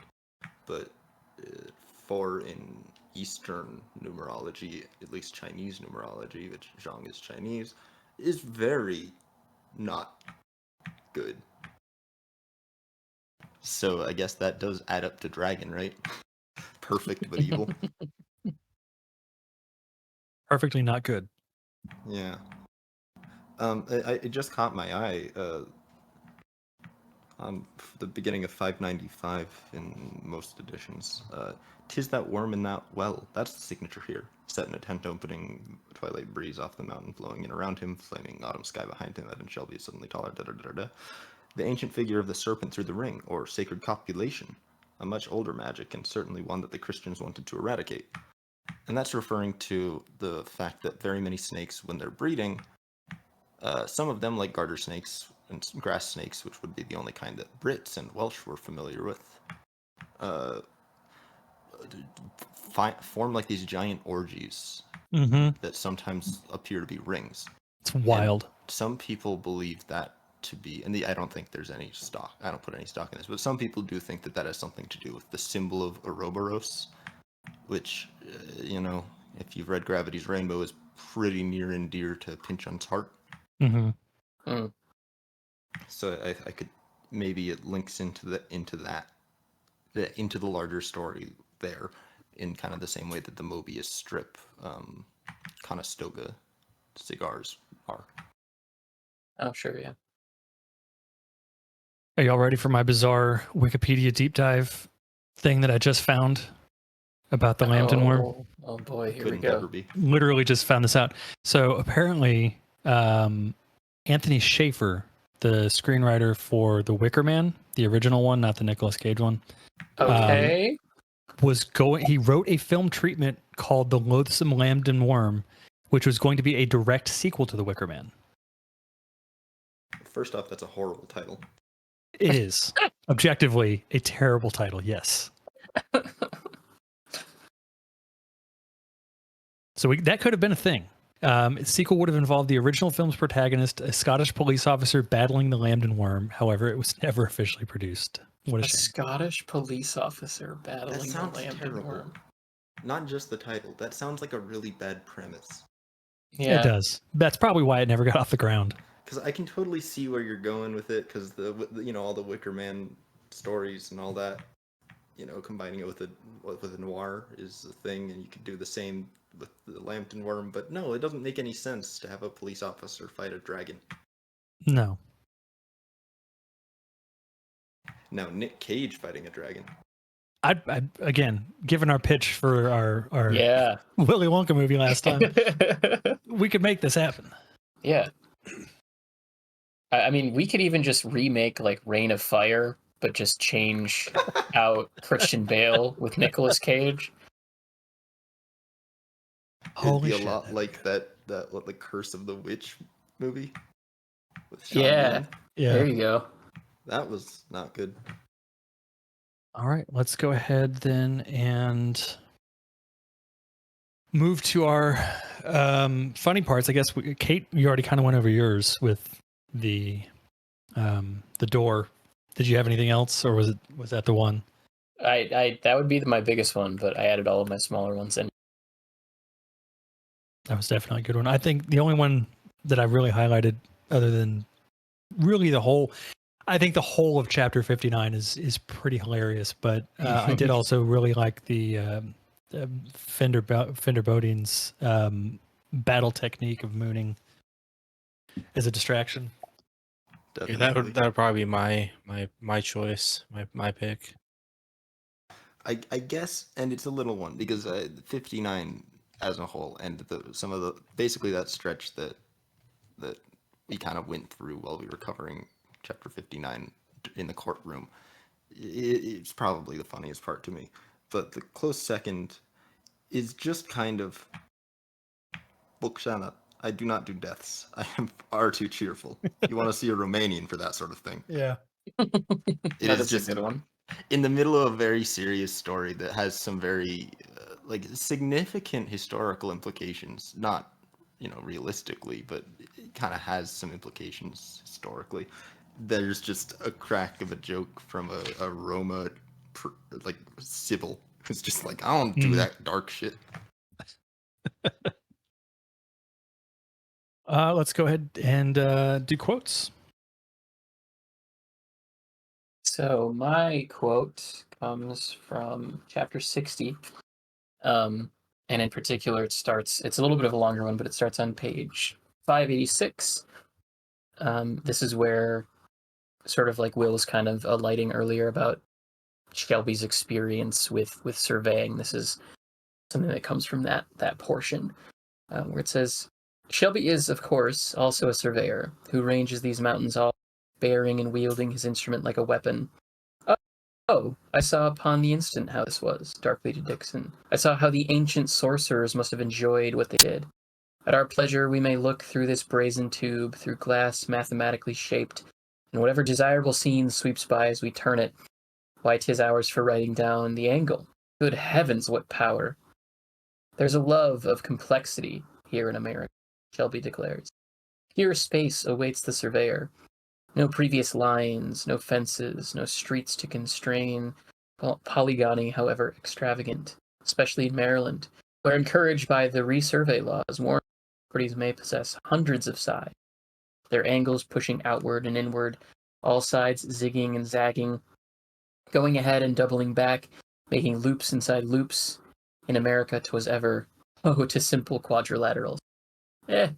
Dixon nodding vaguely. He's never regarded his occupation in quite this way before. His journeyman years coincided with the rage then sweeping Durham for enclosure. Aye, and alas, he has attended at that altar. He had sliced into polygons the common lands of his forebears. He had drawn lines of ink that became fences of stone.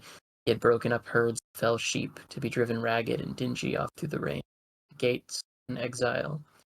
He had turned the same covetous angles as the Welshman, though perhaps never as many, for Shelby seems seized with goniolatry, or the word, finding tracks virgin land by many of these exhilarating instrumental sweeps as possible. I picked that quote in particular because I think it illustrates the differences between these two men very well, in that in a very American, speaking of the previous comments that we made, way, you have this one character, Shelby, who's seeing it as an opportunity to divvy things up, to potentially make profit, to continue to exercise the power of the line, so to speak, to use that quote from chapter 59, and what it is that he can kind of gain from that. And then you have Dixon, on the other hand, who just sees it as sort of a contractual thing. I've been asked to do this, and I'm going to do this because this is what my job is. There's no further self-benefit out of this. There's no divvying up of any sacred land or anything. And I think that gets to a lot of themes we've talked about in the book. It gets to, the discussion that Luke initiated several episodes ago about America as analog to Eden or the Promised Land, in the way that Shelby is talking about how it's a fertile landscape untouched by lions previously, versus where Dixon comes back to with Durham when he was finally in his role, it was the final closing off of the place that he was from. All the lines are already set in place. But it also gets to the conflict with Zhang from the previous chapters, where he's talking about this reality that they shouldn't be etching these arbitrary lines into the back of. They should be instead trying to match the spiritual aspects of the land as a living being, and paying more respect to that, whether it be through feng shui or the previous mentions of ley lines. I think it's a case that gets right to the heart of this idea of land as commodity, and how that seems to be a very American thing, as Pynchon has been writing in the book so far. Yeah, I had that section highlighted as well. I thought that everything you said was spot on. That was a really good section. Excuse me. I had originally selected the start of chapter 60, but I'm going to change mine. I had a second one set, and I'm going to pull that one out. So this is on 556, kind of the beginning of chapter 56. This is where Mason is describing the feeling of being in the 11 days, the sort of vortex whirlpool of time that he was in. You'd have felt it as a lapse of consciousness, perhaps, yet soon enough I discovered how alone 'twas possible to be, in the silence that flowed, no louder than wind, from the valleys and across those hill villages where, instead of populations, there now lay but the mute effects of their lives. Ash-whitened embers that have yet gave heat, food left over from the last meals of September 2nd, public clocks frozen for good at midnight between the 2nd and the day after. Though somewhere else in the world, which had jumped ahead to the 14th, they continued to tick onward, to be rewound, to run fast or slow, carrying on with the ever problematic lives of the clocks. I love that description. I think it does a really good job of kind of putting in words a very abstract concept that I don't think many other authors could really pull off very well. But I think this is, in the span of a paragraph, it really encapsulates what that sort of really surreal sort of feeling would probably be like. My favorite quote comes from chapter 56. It's presence lay everywhere in ambuscado. I dared not lift my eyes to what all too palpably waited, poised upon the ancient ceilings, winged, fatal. Then a sudden great whir at my face, scientifically no doubt a bat, though at the moment something far less readily named, provoking a cry of fear, as at last I broke into the open air of a quadrangle, yellow in the moonlight. I just love it. I can't remember if Kate brought that quote up or not earlier, but I just love that quote. I love the word ambuscado in general. It's such a more fun sounding word than ambush. I don't know, that the all of chapter 56 has some really cool imagery. It's just really fun to think about that whole chapter. Yeah, that quote was actually, I think, probably my second choice, Luke. So you came close this week. Almost got him. But that you're right. That entire chapter of 56, every scene that Mason tells is just beautiful.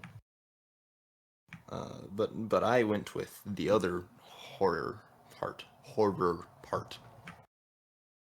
Just to clarify. On on page 590 in chapter 60. At first look, impaling foreigner seems to have agreed with him. He is tanned and fit and easy in the saddle. But beneath the hardy mask lies the dread of what he will encounter. Approaching the castle, he can smell the worm long before he sees it.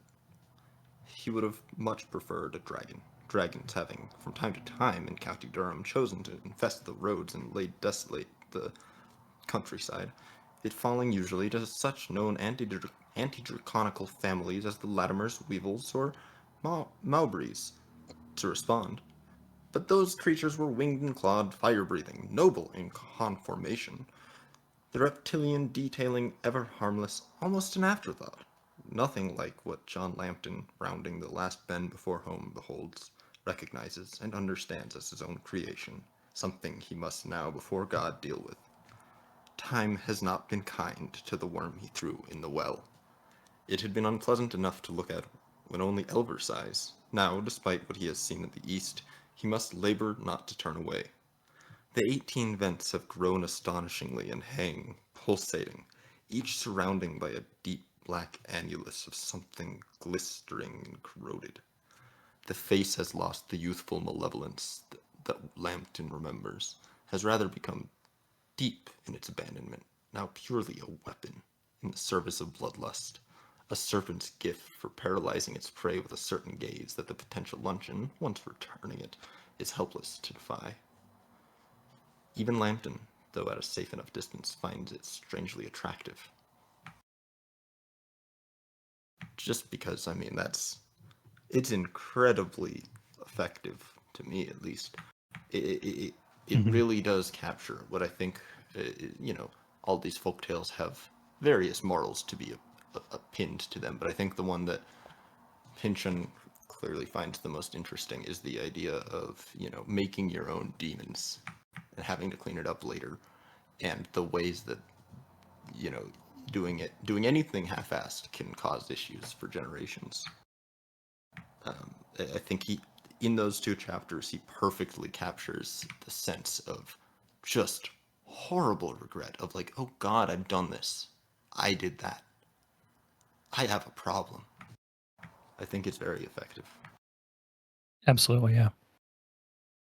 Well, we did get an email from Brett on our part 2 coverage of chapters 51 to 55. Whoever wants, sorry guys, my voice. Whoever wants to go ahead and read that, I'm going to drink some water. From Brett, more great work from you all, and I have nothing. I enjoyed Kate's reading of the episode 53 epigraph and the ensuing discussion. Thank you, Brett.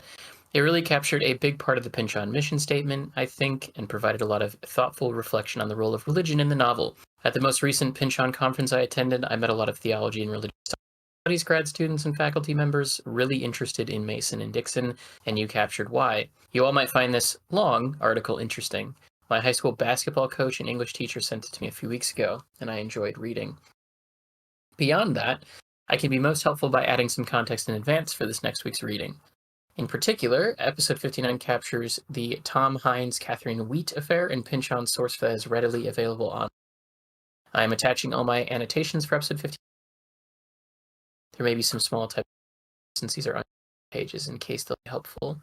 Volume 32 of the Proceedings of the Council of Maryland are available online, and below the notes list page numbers, so you should be able to jump right to the relevant if you're so inclined. This link should go directly to page 155 since a lot of this comes from 56. Hope this stuff helps for episode 59. Let me know if there's anything else I can do to be of use, Brett. As always, Brett, thank you for your contributions. And thank you for sending that article along, the Far Invisible article. I read through that twice, and I took a lot of very interesting notes from it. As somebody who is a former, I suppose I'll be haughty and say theologian, only in that I did a lot of writing on theology, and that was what my focus when I was in seminary was for. Seeing his work framed that way gives a to the things that I found interesting in his writing for quite a long time. So I appreciate you sending that along. I found it very, as always, we'll include in our show notes for everybody else. Yes. And I'm no theologian, but as a youth whose grandmother has said he'd be a good Bible teacher, I agree. I think it's a really insightful article that I haven't read it all the way through. I read it halfway, but I was taking it slow and thinking a lot about it. I look forward to not having to just rant and try to get words out so that I can kind of get some of the ideas I've tried to get across in the podcast in the past. I can point to that in the future. That'll be very nice. Well, as the old person here, Kate and I were talking before we started recording. I have not yet read it because I saw how long it is, and despite Brett's warning, I wasn't prepared for exactly how long it is. My eyes don't like screens very long. Boy, that was a poorly worded sentence. My eyes don't like reading text off of a screen for a prolonged period of time. So I may have to actually print a copy of that because I do want to read it. I did like what I read of it, but my eyes just don't like reading off of a screen. Yeah, the estimated time to read was something like 110 minutes. I can't. My brain will just push my eyes out of their sockets. I think that's everything we have for these chapters. So as always, we thank you all for joining us in this discussion. And if you have any questions, comments, suggestions, anything like that, all of our social media links are in the show notes, as well as the link to the Far Invisible article that Brett sent over. Next week, we will be talking chapters 61 through 65. And we are rapidly approaching the end of this thing, guys. I didn't even think about it, but we're like 4 or 5 episodes removed from being done with this thing. Well, guys, we'll have to follow through on saying that we figured out what book is next. Yeah, I know. Oh man, how sad. Crap. Don't panic. We'll figure it out. All right. Well, thank you all for listening, and we'll see you all next week. Bye. See ya. Bye.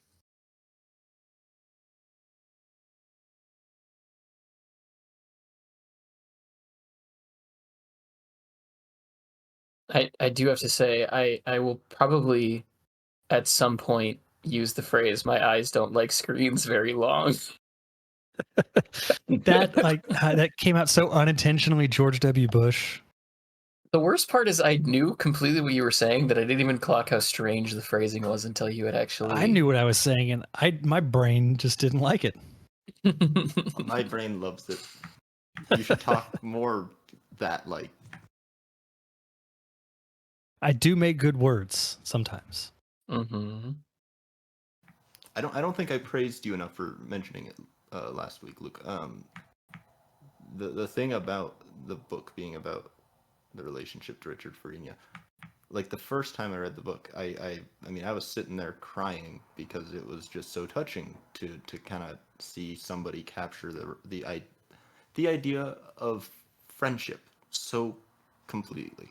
And you know, I don't think anyone's real relationships are like the one between Mason and Dixon, but it is the important parts are there. Yeah, I've been thinking about that. Like that's always kind of sitting in the back of my mind now when when I'm reading this, and it's I do think there is something there, and especially in the way that the characters of Mason and Dixon kind of inform each other and influence each other. You know, from the little bit I know about Farina, it does seem like he had that kind of impact, you know, the Dixon to Pynchon's Mason and kind of helping him open up and kind of be the reach his full potential, I guess, so to speak. It definitely feels too apropos to be complete coincidence. Yeah. Especially given the the outsized focus on Mason when they're both on the cover of the same amount of space. Mm-hmm. And I petition to have the outro audio just talking, at least partially Cody yelling at his cat. That was really entertaining, and that was captured on recordings pretty great. He got back on the table a few minutes ago. I texted my wife that time to go get him down. So Cody, when you were talking about the way that growing up you loved Norse mythology and stuff, Still do. I'm sure you do. I just finished the Ice Shirt yesterday. Oh yeah, was it good? Yes. Okay. I now am going to read all of his novels. Yeah, I've only read Europe Central, but I very much enjoyed Europe Central. Yeah, I was I'm still working through Gravity's Rainbow again, so it's one of those things where I just didn't feel like reading, Pomo World War II discourse. Yeah, I got you. 8 Books has a copy for $12. Says it's very good. It's at half price in Dallas, Luke. Okay, yeah, well, a lot of times they half price books will have listings online and then not have it in the store. Shelf. Yeah, that makes sense. I might have to get this one. I'll check it out tomorrow. Yeah, the whole book is like heavy duty, like taking myth and reworking it into a modern novel. All the contradictions that implies included. And it's not metafictional, but he has himself as a character. And he uses footnotes in a way that is actually like not just humorous or not just added information. It does actually feel impactful when you read the footnotes. Okay. And I was incredibly impressed. It's been on my list for a long time. I just never am able to find a copy of it anywhere. So I may order this one tomorrow. Yeah, it's like completely non-linear in terms of story. The story itself, like I said, contradicts over and over and over again. It's cool. Did you read Neil Gaiman's Norse mythology book? No, I did read American Gods. And I wonder, actually, American Gods came out in the late 90s, right? Yeah, I think so. Yeah, I wonder if he wasn't somewhat influenced, just for a couple of scenes. I wouldn't be surprised. But his Norse mythology book was really good. It kept a lot of or it had a lot of humor, which I think tends to get kind of lost in a lot of translations. But he really leaned into a lot of that. Not in a it didn't feel like a Marvel type of mythological humor. It felt more appropriate to the source material and to the time that those stories took place. But I thought it was really good. He did a good job with it. I it's on my e-reader. It's on my list. I have also read that Norse mythology thing by Neil Gaiman, and I find it to be a really solid like introduction to Norse mythology. I recommended it to a friend of mine when he was interested in like Norse paganism and the stories behind Norse paganism.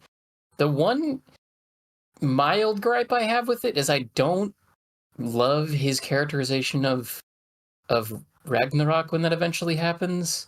I feel like he's missing some of the implications of what I that can see that.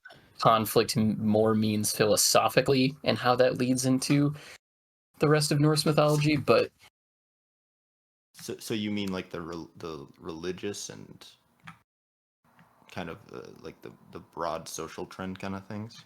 yeah, and just what that the idea of an unavoidable future no matter what you can do, and people know that that's what it's leading towards, and Oh yeah. the broad-based implications that has for the Norse people and the like their religious beliefs and their philosophy. I feel like that was really missing from his description of what was going on there. And I mean, he doesn't need to go into like a philosophical diatribe towards the end of the book, but it would have been nice to have that worked in somehow rather than it seeming just like a conflict that is coming eventually does. Yeah, I kind of got the sense that might be the sort of thing that he wouldn't handle too well.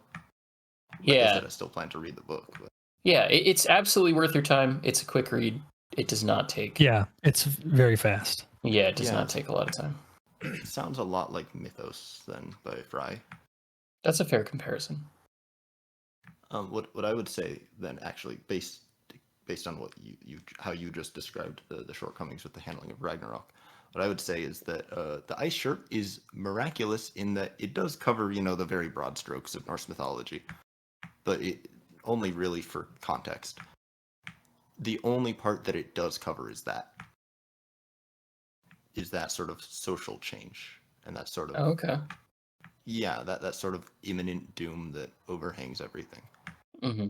It's an interesting amalgam of things, that book. I will add it to my to read list. Yeah, I think I need to stop buying books, but I'm probably gonna order that one tomorrow. Yeah, I did start. Go ahead. Go ahead. I was just gonna say I'm always interested in stuff that tackles Norse mythology in one way or the other. That is the other half of my family history is Scandinavian peoples. Oh, and that's cool. Yeah, and like a chunk of my family is still over there, and parts of the American part of our family have gone and visited them. And then a few years after I quit being a Christian, I decided to start practicing paganism. So it's a thing that I find very interesting. Yeah, the thing that I found surprising about that book, I guess, just to keep on ranting, is that it's less about Viking or Norse myth, and a lot more about native myth. Despite the majority of the story being about the Vikings. Yeah. There is a lot more similarity between the two of them than I think most people would recognize. I think there was clearly some like prehistoric belief. Somehow. Yeah, I agree completely, because I shortly after I started practicing Norse paganism, I was dating a Native American individual, and a fun part of that relationship was comparing the similarities in the belief systems and the relationship between the belief systems and the land and medicine and things like that.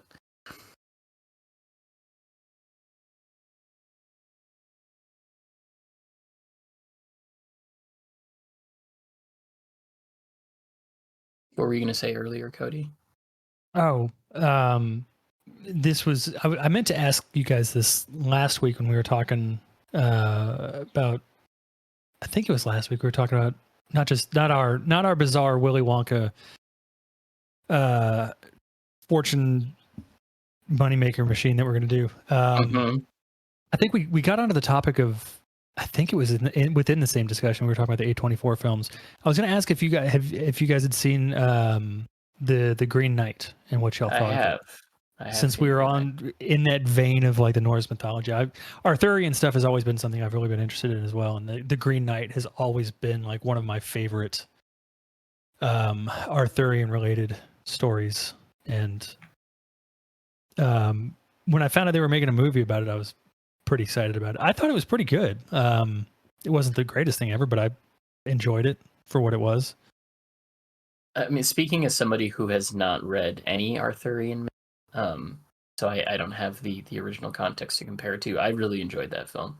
Thought that it was gorgeously shot. It was, like as the far as cinematography was beautiful. Yeah, cinematography was beautiful. I thought Dev Patel's performance was amazing. I thought that the construction of the movie was interesting. The different kind of vignettes that represent the acts of the film I really liked, and that whole flash forward sequence at the end when he sees what'll happen if he runs away from Disney. I found also very like I really liked it. I love that film actually. Yeah, the story's, like I said, it's been one of my favorites, and it's relatively short. I ended up stumbling on it. I shouldn't say stumbling on it. I got into it when I was in like, I think middle school, because Tolkien did a translation of it that I found a copy of, and just it became one of my favorite just stories in general. And so I think that's why in reading the Lambton Worm story, like that just started the gears in my head of all the old Norse mythology and Arthurian stuff that I was really into as a kid, and just has never left my brain. I always have a real soft spot for those kind of stories. So yeah, they're cool. I never read like Mallory or anything earlier, the Green Knight, but I have read a couple of adaptations, more modern ones, and I was really looking forward to seeing that when it came out. But it's one of those movies that I would really like to see with somebody so that we can dissect it for hours afterwards. And that could be a Patreon thing. There you go. Yeah, that's possible. But yeah, I just nobody around me at the time was interested or had already seen it, so it just didn't work out for me. I've just been putting it off since then. Well, it's a good one. So I started reading God's Gods because I finished reading the Iliad and Fire and Blood. Not God's Oh yeah, Gods. I was going to ask you how you thought of it. So far it's really funny. I'm about halfway through it. It's one of it definitely has the same overall sense of humor as like Hitchhiker's Guide to the Galaxy, which has always been a favorite of mine. Rereading that series right now. I needed something lighter, and so I was like, I can always go to Hitchhiker's Guide, and yeah, I still love that series. It's speaking of books that like make you actually like laugh out loud. Yeah, this is that's one of them. However, there's a thing that I wanted to ask you, Cody, because I know you had read it, and I think Will also has read some of these books too. But in the very first page, there's a quote that I'll just read out because I don't know if I'm wrong in my assumption trying to be, and I'm curious if you have thoughts on it. Or it says, in another space entirely, it was early morning in oldest and greatest and grubbiest of cities. A thin drizzle dripped from the gray sky and punctuated the river mist that coiled among the streets. Rats of various species went about their nocturnal occasions. Under night's damp cloak, assassins assassinated, thieves thieved, hussies hustled, and so on. And drunken Captain Vimes of the Night Watch staggered slowly down the street, folded gently into the gutter outside the watch house, and lay there while, above him, strange letters made of light sizzled in the damp and changed color. The city was name, thing, woman. That's what it was, woman, roaring, ancient, centuries old, strung you along, let you fall in thingy, love with her, then kicked you in a thingy, in your mouth, tongue, tonsils, teeth. That's what she did. She was a thing, lady dog, puppy, hen, bitch. And then you hated her, and just when you thought you got her it out of your whatever, then she opened her great booming rotten heart to you, caught you off thing, ants. Yeah, that's it. Never knew where you stood, lay. Only thing you were sure of, you wouldn't let her go because she was yours, all you had, even in her gutters. So the thing that I felt after reading that is it seems like the opening of a noir film where the detective is trying to do the narration thing, but in this case, he's so drunk he can't remember what the narration he's supposed to say is. So check out the sidebar on the Wikipedia page. Okay. Because I wasn't sure if that was intentional or if I was... Do they mention... Oh, I'm pulling it up right now. Hold on. Oh, yeah. Subject cop novels, film noir. Okay. Yeah, Vimes is like the prototypical like noir, like the Sam Spade kind of, but like way more unhinged and constantly drunk, and also much more moral. Yeah, that's fair. He's not a perfect man, but he is leaps and bounds ahead of those classic characters. Yeah. The only reason I couldn't think of whether that was intentional, that he hasn't really done that since. He's mostly been confused by what Carrot is doing since Carrot first arrived with the watch. So I don't know if it comes up later on in the again, but it was something that made me like laugh for a while. So often, if I'm remembering correctly, and I just read the Fifth Elephant, sorry, so I should remember better. I think he opens most of the watch books with a vignette in that style. Okay. And sometimes the they come first up later, but yeah. 3 for sure. I've only read up to Feet of Clay, which I think was the third one. And I know they have that similar kind of opening. Feet of Clay is super noir-y. Yeah. Like it has a ton of those scenes. Men at Arms was really good. And Guard. Those are the only 3 I read of the watch novels. But yeah, I mean, if you like Guards, keep going with that kind of string of those books. Mm-hmm. But also, like at some point, I want to talk to you about Small Gods because that's probably my favorite of his. That's the one that I'm reading next. So I think I had told this already, but I went over to a friend of mine's house whose wife is really into these books, and I was there to like help her edit some stuff that she had written, and I had pointed out like, I've never actually read any of those, and then she immediately handed me Cards, and then she was like, oh, you should also read Small Gods because you used to be a minister. Yeah. Pratchett is. I was thinking about that when I think it was Luke was mentioning. Because I'm the same way. Like, in all honesty, like there's not a lot of books that I will audibly laugh while I'm reading. Mm-hmm. Mason and Dixon is one. Hitchhiker's Guide, with the exception of Mostly Harmless, because that one kind of got pretty dark and wasn't really it was good, but it wasn't as funny as the other ones. Sure. A bunch of Pratchett, and then John Swartzwelder, who was a writer for The Simpsons. And did some of the more bizarre episodes. He has a series of kind of similar to Guards, like they're kind of a play on the hard-boiled noir detective stories, but they're very Pinchonian in their absurdity and their self-awareness, but they're hard to come by. Gotcha. But those books made me laugh my ass off. Yeah, similar to you, like Mason and Dixon definitely does. So far, what I've read of Pratchett does. The Hitchhiker's books definitely do. The other one that I can think of is Richard Ayoade wrote a I love Richard memoir. Ayoade. So, have you read any of his books? I have not. You should.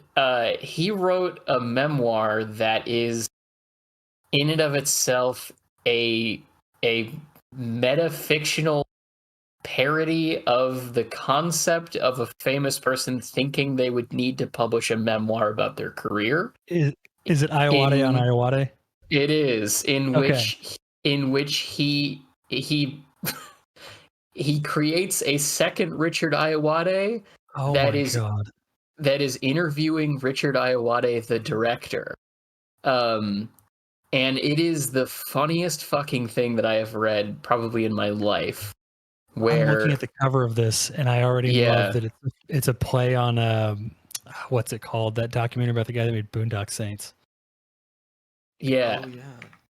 Yeah, we're just the amount of jokes that he stuffs into it in even just a singular chapter is so funny. And that is an audiobook that I've also listened to, and he has asides that he puts in there just for the audiobook where he routinely chastises you for listening to an audiobook because you can't read the footnotes properly. And every time footnotes come up again, he just brings it up again. Really, you should be reading this as a physical copy because then I wouldn't have to remind you that this, wouldn't break up the text so weirdly, and I wouldn't have to keep telling you that you should have a physical copy of this book. It's hilarious. Absolutely hilarious. I have to see if my library has this. Yeah, my wife and I have been big fans of him for a long time. I don't know if you've ever watched any of the Big Fat Quiz. Yeah, I watch that every year. They're so good. I want him to be on Taskmaster because I just think that would be I think he'd be so good on that. But I don't think he would. My library doesn't have it.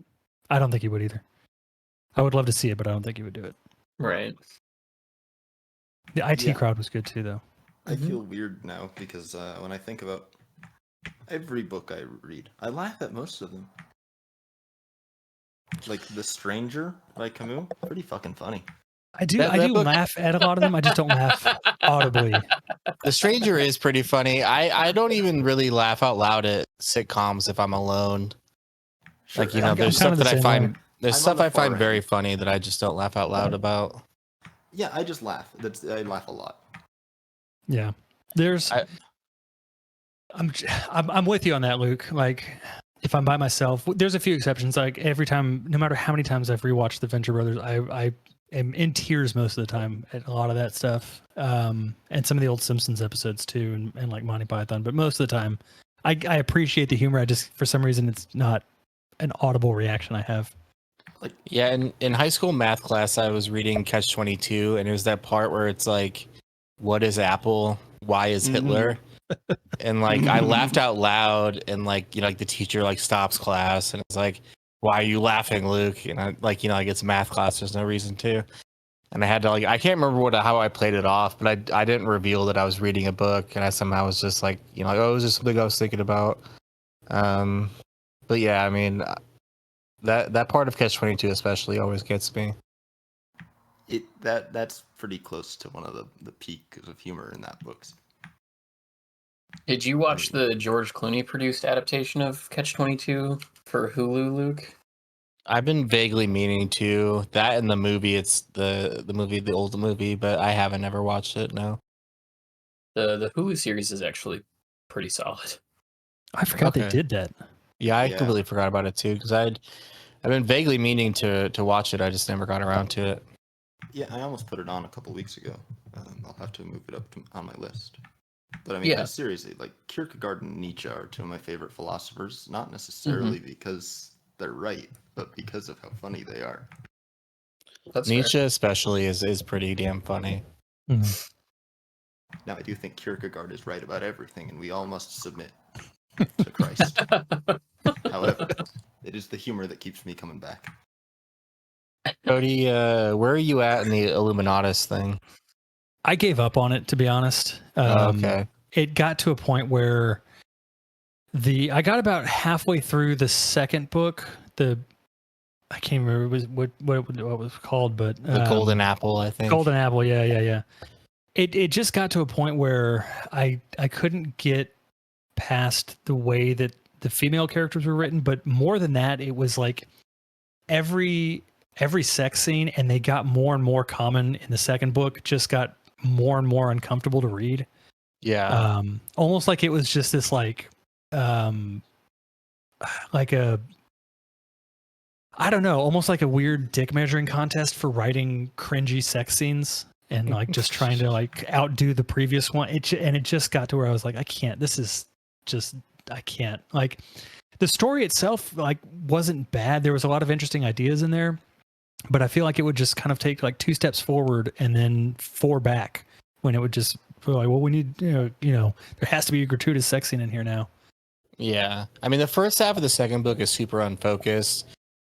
I did like the second half better than the first half. There's a really funny Ayn Rand parody in the second half where like one of the characters like picks up a book in an airport, and then the book is summarized, and it's just like it took me like I was doing my like reading journal afterwards, and that's when I read Ayn Rand parody because it's not apparent right off the bat. I get it though. I definitely get it. I do think the second half of the book, if I remember correctly, is lighter on the kind of stuff that you're complaining about. Although, I mean, there is, you know, like the Harry Coyne or whatever, the guy that is part of the JFK assassination. Uh-huh. This is kind of uncomfortable, but he hangs out with George, you know, the guy that he raped in jail. Like they're just like hanging out smoking weed later in the book. And like, you know, I don't have much experience with that kind of stuff, especially like hanging out smoking weed with somebody like that. But you know what I'm saying? Like, it's just really odd that like a week before that they were in jail, and that's a big shift in a short amount of time. Yeah, like I was reeks of homophobia. Yeah, like it was really odd and like made me kind of vaguely uncomfortable because it's not like George is like a little bit uncomfortable. He does think about what had happened, but like it's not like a major aspect to that scene. It's just like them hanging out smoking weed with one of the girls, and it's just like it was a really odd narrative, like authorial choice, because it's not like, you know, like there's no like consequences, and there's no like discussion of trauma or anything. Yeah, and it, like, well, what I told Cody too, and he asked me about it because I'd read it years ago. I was like, I hate to pigeonhole someone just by their career, but it is a book written by 2 editors of Playboy. Like, yeah, that makes sense. Like, expecting them to have any kind of advanced ideas about sex or women at all.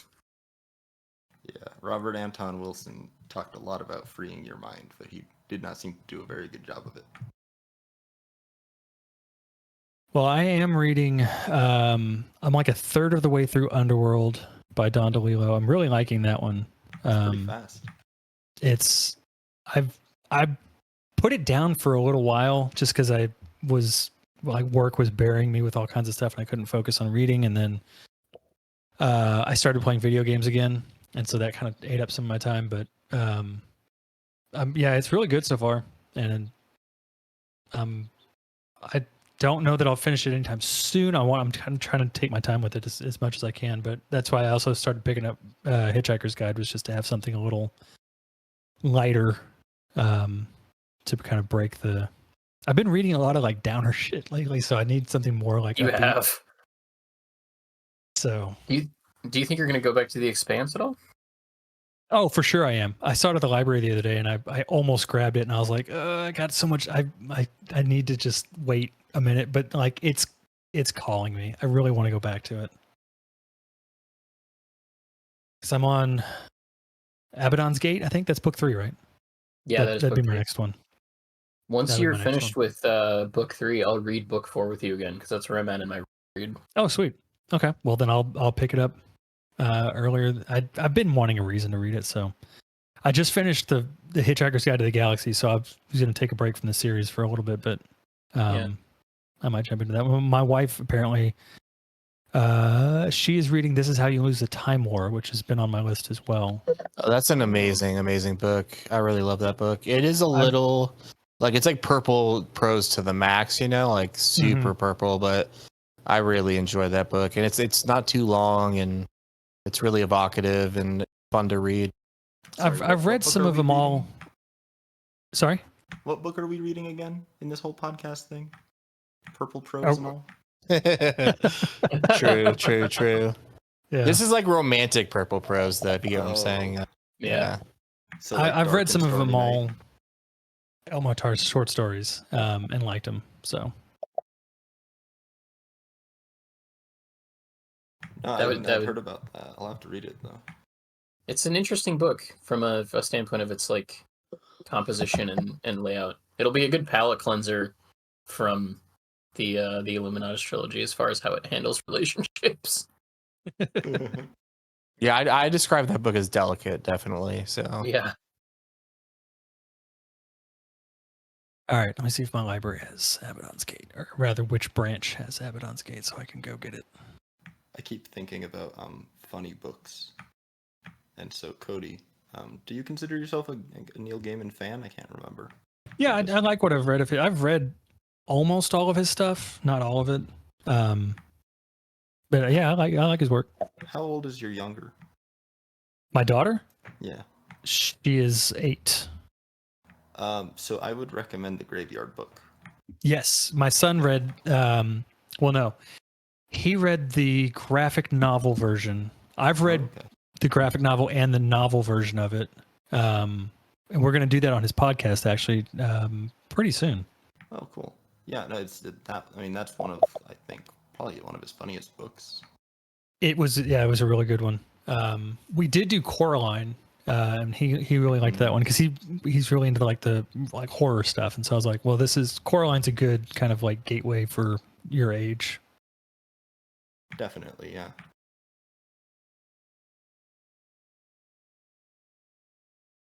Okay, I found Abaddon's Gate, and it's not too far from where I am, so that's going on hold. They just finished auctioning off all the props left over from the show. I was really, I haven't read any of the books or seen any of the show. I was bummed to hear that they canceled it though. Yeah, from all the praise I've heard. It's so good. I did manage to win an auction for one of the jumpsuits that a character wore, so that's pretty sick. Cool. Yeah, but it is absolutely worth the time that it takes to read and or watch. And they have the two that I've read have been really good. Yeah, they're doing. I think they made a video game too, right? Telltale Video Games did one, yeah. Yeah. I have to finish Death Stranding before I can do anything else. I just picked up yesterday, what's it called? Something the Post Horn by Vigdis Hjorth. Where is it?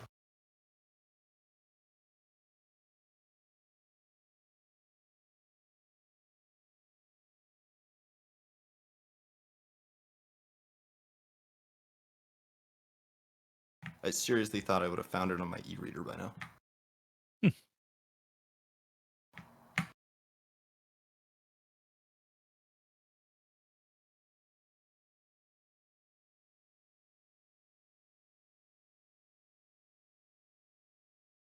Long Live the Post Horn by Vigdis Hjorth. It is, off the bat, it's reminding me of The Stranger, which is why I brought that up. But it seems to be interesting. It seems to be, so far, a few pages in, I'm not going to say anything beyond that. It seems like it's a woman who is struggling with her memory. But she might not actually be struggling with her memory. She might just think she is. Interesting. And there's a whole Post Horn conspiracy, much like Lot 49. I'm interested. Yeah, I'll update y'all on it, because I've heard very little about it except for that. Sounds interesting. Speaking of The Stranger, go ahead, Kate. I was just going to ask, is it originally in English, or is it a translation? It's definitely a translation. Give me a second.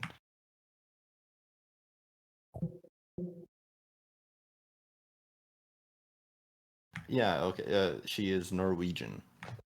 Okay. So, yeah. But They yeah, don't translate the names of things. Sorry. Very good. Speaking of The Stranger being funny, The Stranger is a really depressing book, but two movies that I've watched that like on like my third, I think my third watch, like the third time I watched There Will Be Blood, I couldn't stop laughing during parts of it. Which parts? Like the part where he slaps, the part where Daniel Day-Lewis is slapping Paul Dano across the field of mud. Okay, yeah. That part I I couldn't stop laughing because it's so absurd. Mm-hmm. And then the third time I saw The Northman in theaters, like I was on a few different things. Nothing like a lot or like too ridiculous, but and like the third time I saw The Northman, I couldn't stop giggling at like the worst times in theaters. It's weird how that happens. Cause yeah, the first time I read the Stranger, I mainly focused on like, you know, it's absurd, but just how depressing it was and like his view of like anhedonia and that kind of stuff. But then it does get more and more funny the more you read it. Yeah, shoot, lost my train of thought. Sorry. Oh, Kate, I just found out the library has the Man Who Fell to Earth on hold for me. The book, sick. not the movie. For some reason, the movie's not available yet, but they have the book for me, so Cool. now I have that to read as well. Oh, I was just gonna say, there's I guess you could call it a conspiracy theory that Paul Thomas Anderson and Daniel Day-Lewis agreed that it was a comedy, that There Will Be Blood was a comedy, and they didn't tell anybody. And like, you know, I have no clue what to do with that conspiracy theory, but I kind of buy into it. I drink your milkshake. That part, I drink the remember. top. When I saw that when it came out, and I just was like, part of me inside was laughing, but I had to like kind of contain myself because no one else in the theater was, and I was like, I gotta just like. But that part is hilarious, and I've always thought that particular part was pretty hilarious. It quickly becomes quite the opposite when he beats the ever living shit out of him with a bowling pin. I don't know. I think that's still kind of funny. It is. That's also based in history too, though. That was an actual like legal defense that someone used to obtain oil from a nearby field. I don't know if it was a milkshake specifically, but it was some kind of. It might have actually been. Yeah, I think it was my second or third time watching There Will Be Blood. I laughed every time he said, "I'm a family man." When I worked at Burger King out of high school, and a friend of mine and I, after that movie came out, we spent the better part of a week speaking like Daniel Plainview all the time we were at work, and it That's drove awful. everybody insane.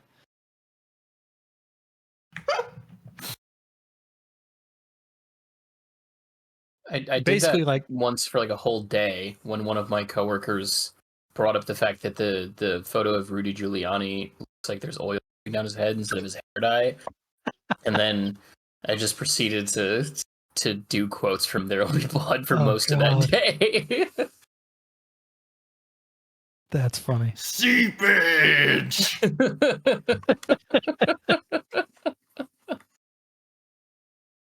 Oh man. Ah. Because I often think of Spotify podcast listeners as the least dedicated of podcast listeners. They're not hardcore podcast listeners. In case we put this in the end, I'm talking to you. That's right. I would say get on Stitcher, but they shut that down, so don't worry about that. And I think I found out what happened with them. So apparently a lot of people, when they made the announcement that they were shutting down the whole platform, a bunch of people on Reddit were saying like, yeah, I noticed not too long ago that they weren't like rebilling me for my subscription. So I think what happened was there was some kind of a situation with their payment processing or something, and they just weren't renewing people's subscriptions, and no one noticed. Because Oh, some of these no. people were saying like they weren't paying for the subscription for like years. Oh no. What? Yeah. So it seems like the general consensus is that they just like really fucked up and made, and then finally when they realized like, well, we can't climb back from this without probably like drastically increasing the subscription price. So How they do had to you do just that? tear it all down. I have no idea. That's crazy. I mean, they were a huge player in podcasts about 8 Mhm. years ago. Mhm. Yeah. They had a lot of exclusive shows. That's why like I moved over to them a couple years ago and I loved it, and I was really bummed when they said they were getting rid of it, but it's whatever. I'm on Apple Podcasts now, so I am one of the aforementioned Spotify podcasts. You you're a coward. casual podcast listener. Yeah, absolutely. I started listening to podcasts like when, I don't know, probably like 2008 or something, when you had to download singular episodes from iTunes, Yeah, like one at the a good old time days. to your iPod. Yep. So I was using that for the longest time, and then I used Google Podcasts for a long time. But Google Podcasts had this recurring issue where like once a quarter and then once every 6 months, it would just erase your listening history. So all the episodes that you had actually listened to just suddenly weren't marked as listened to Wow. anymore, which was so annoying. So then I switched to Spotify because they also have an exclusive podcast called Bandsplain that I listen to a lot. Bandsplain is on Apple Podcasts, by the way. Is it really? So is 60 Songs That Explain the 90s. Yeah. Wow. That's why I was able to finally dump Spotify entirely, because those were the two shows on there that I was really into. I love Yossi Salik. Those shows are great. Yossi Salik's great. I thought the reason why it had to be on Spotify is because they were doing that music and talk feature where they were inputting songs in there. It's because I know at least for 60 songs, that was done through the Ringer, which I think is owned by Spotify now, or they have whatever company owns one owns both. Yeah. But no, yeah, they're both on Apple Podcasts. If you haven't listened to 60 Songs That Explain the 90s, it's a great show. You should listen to that one too. Yossi Salik's on there a few times because her and Rob Harville are like real close. Yeah, I love Yossi Salik. She's great. What age range do you define as potentially a youth, Will? Well, I think that like old people are the only ones who really use the term in that sense. So I would say someone who isn't about 30. Gotcha. Luke stepped away for a minute. Oh, okay. No worries. I was endeavoring to figure out what Will defines as a youth. I don't think I count as one, just to be clear, but I think that out of the four of us, I'm clearly the most qualified to speak on youth culture. Yeah. I can't, because I'll have the Steve Buscemi with the skateboard, and that's going to be my whole vibe. That has been my perpetual vibe. I have a real trend of like getting into things a couple of years before they become cool. Yeah. Which is, not cool. Yeah. So what you're saying is once you're Steve Buscemi's age, whenever that episode of 30 Rock aired, you too will be asked to join the undercover police force. Yeah. Oh, I'll be walking around in the bright fluorescent moon boots we'll all be wearing. I'll have those wraparound shades that, you can't tell where my eyes are because it encircles my entire head. Yep. Nice. That's how cool I'll be in like 2080. So what I'm hearing is you're going to dress like Eradicator from the Superman comic. I don't know if that's a reference you get, but it isn't. But just based on the name, I'm sure I understand it, and I'm pretty sure that that's just the future. It's possible. As far as I'm concerned, that is the future of fashion. It's Geordie LaForge meets RoboCop. Mm. And also Pump Up the Jam. Oh yeah, that's always representative of a music genre of the future. Yep. Yeah. I think if the future does not look like a Eurodance rave, will have gone astray in a way that nobody could have predicted. That's fair. It really will be disappointing. Hold on. Hey, no, stop. I can't pay attention to you all the time. Sorry, my cat has decided now's a good time to be an ass. I can't pay attention to you all the time. I swear, this is like the moment I'm doing something where he doesn't have my focus and attention. It's just like, I should destroy things now.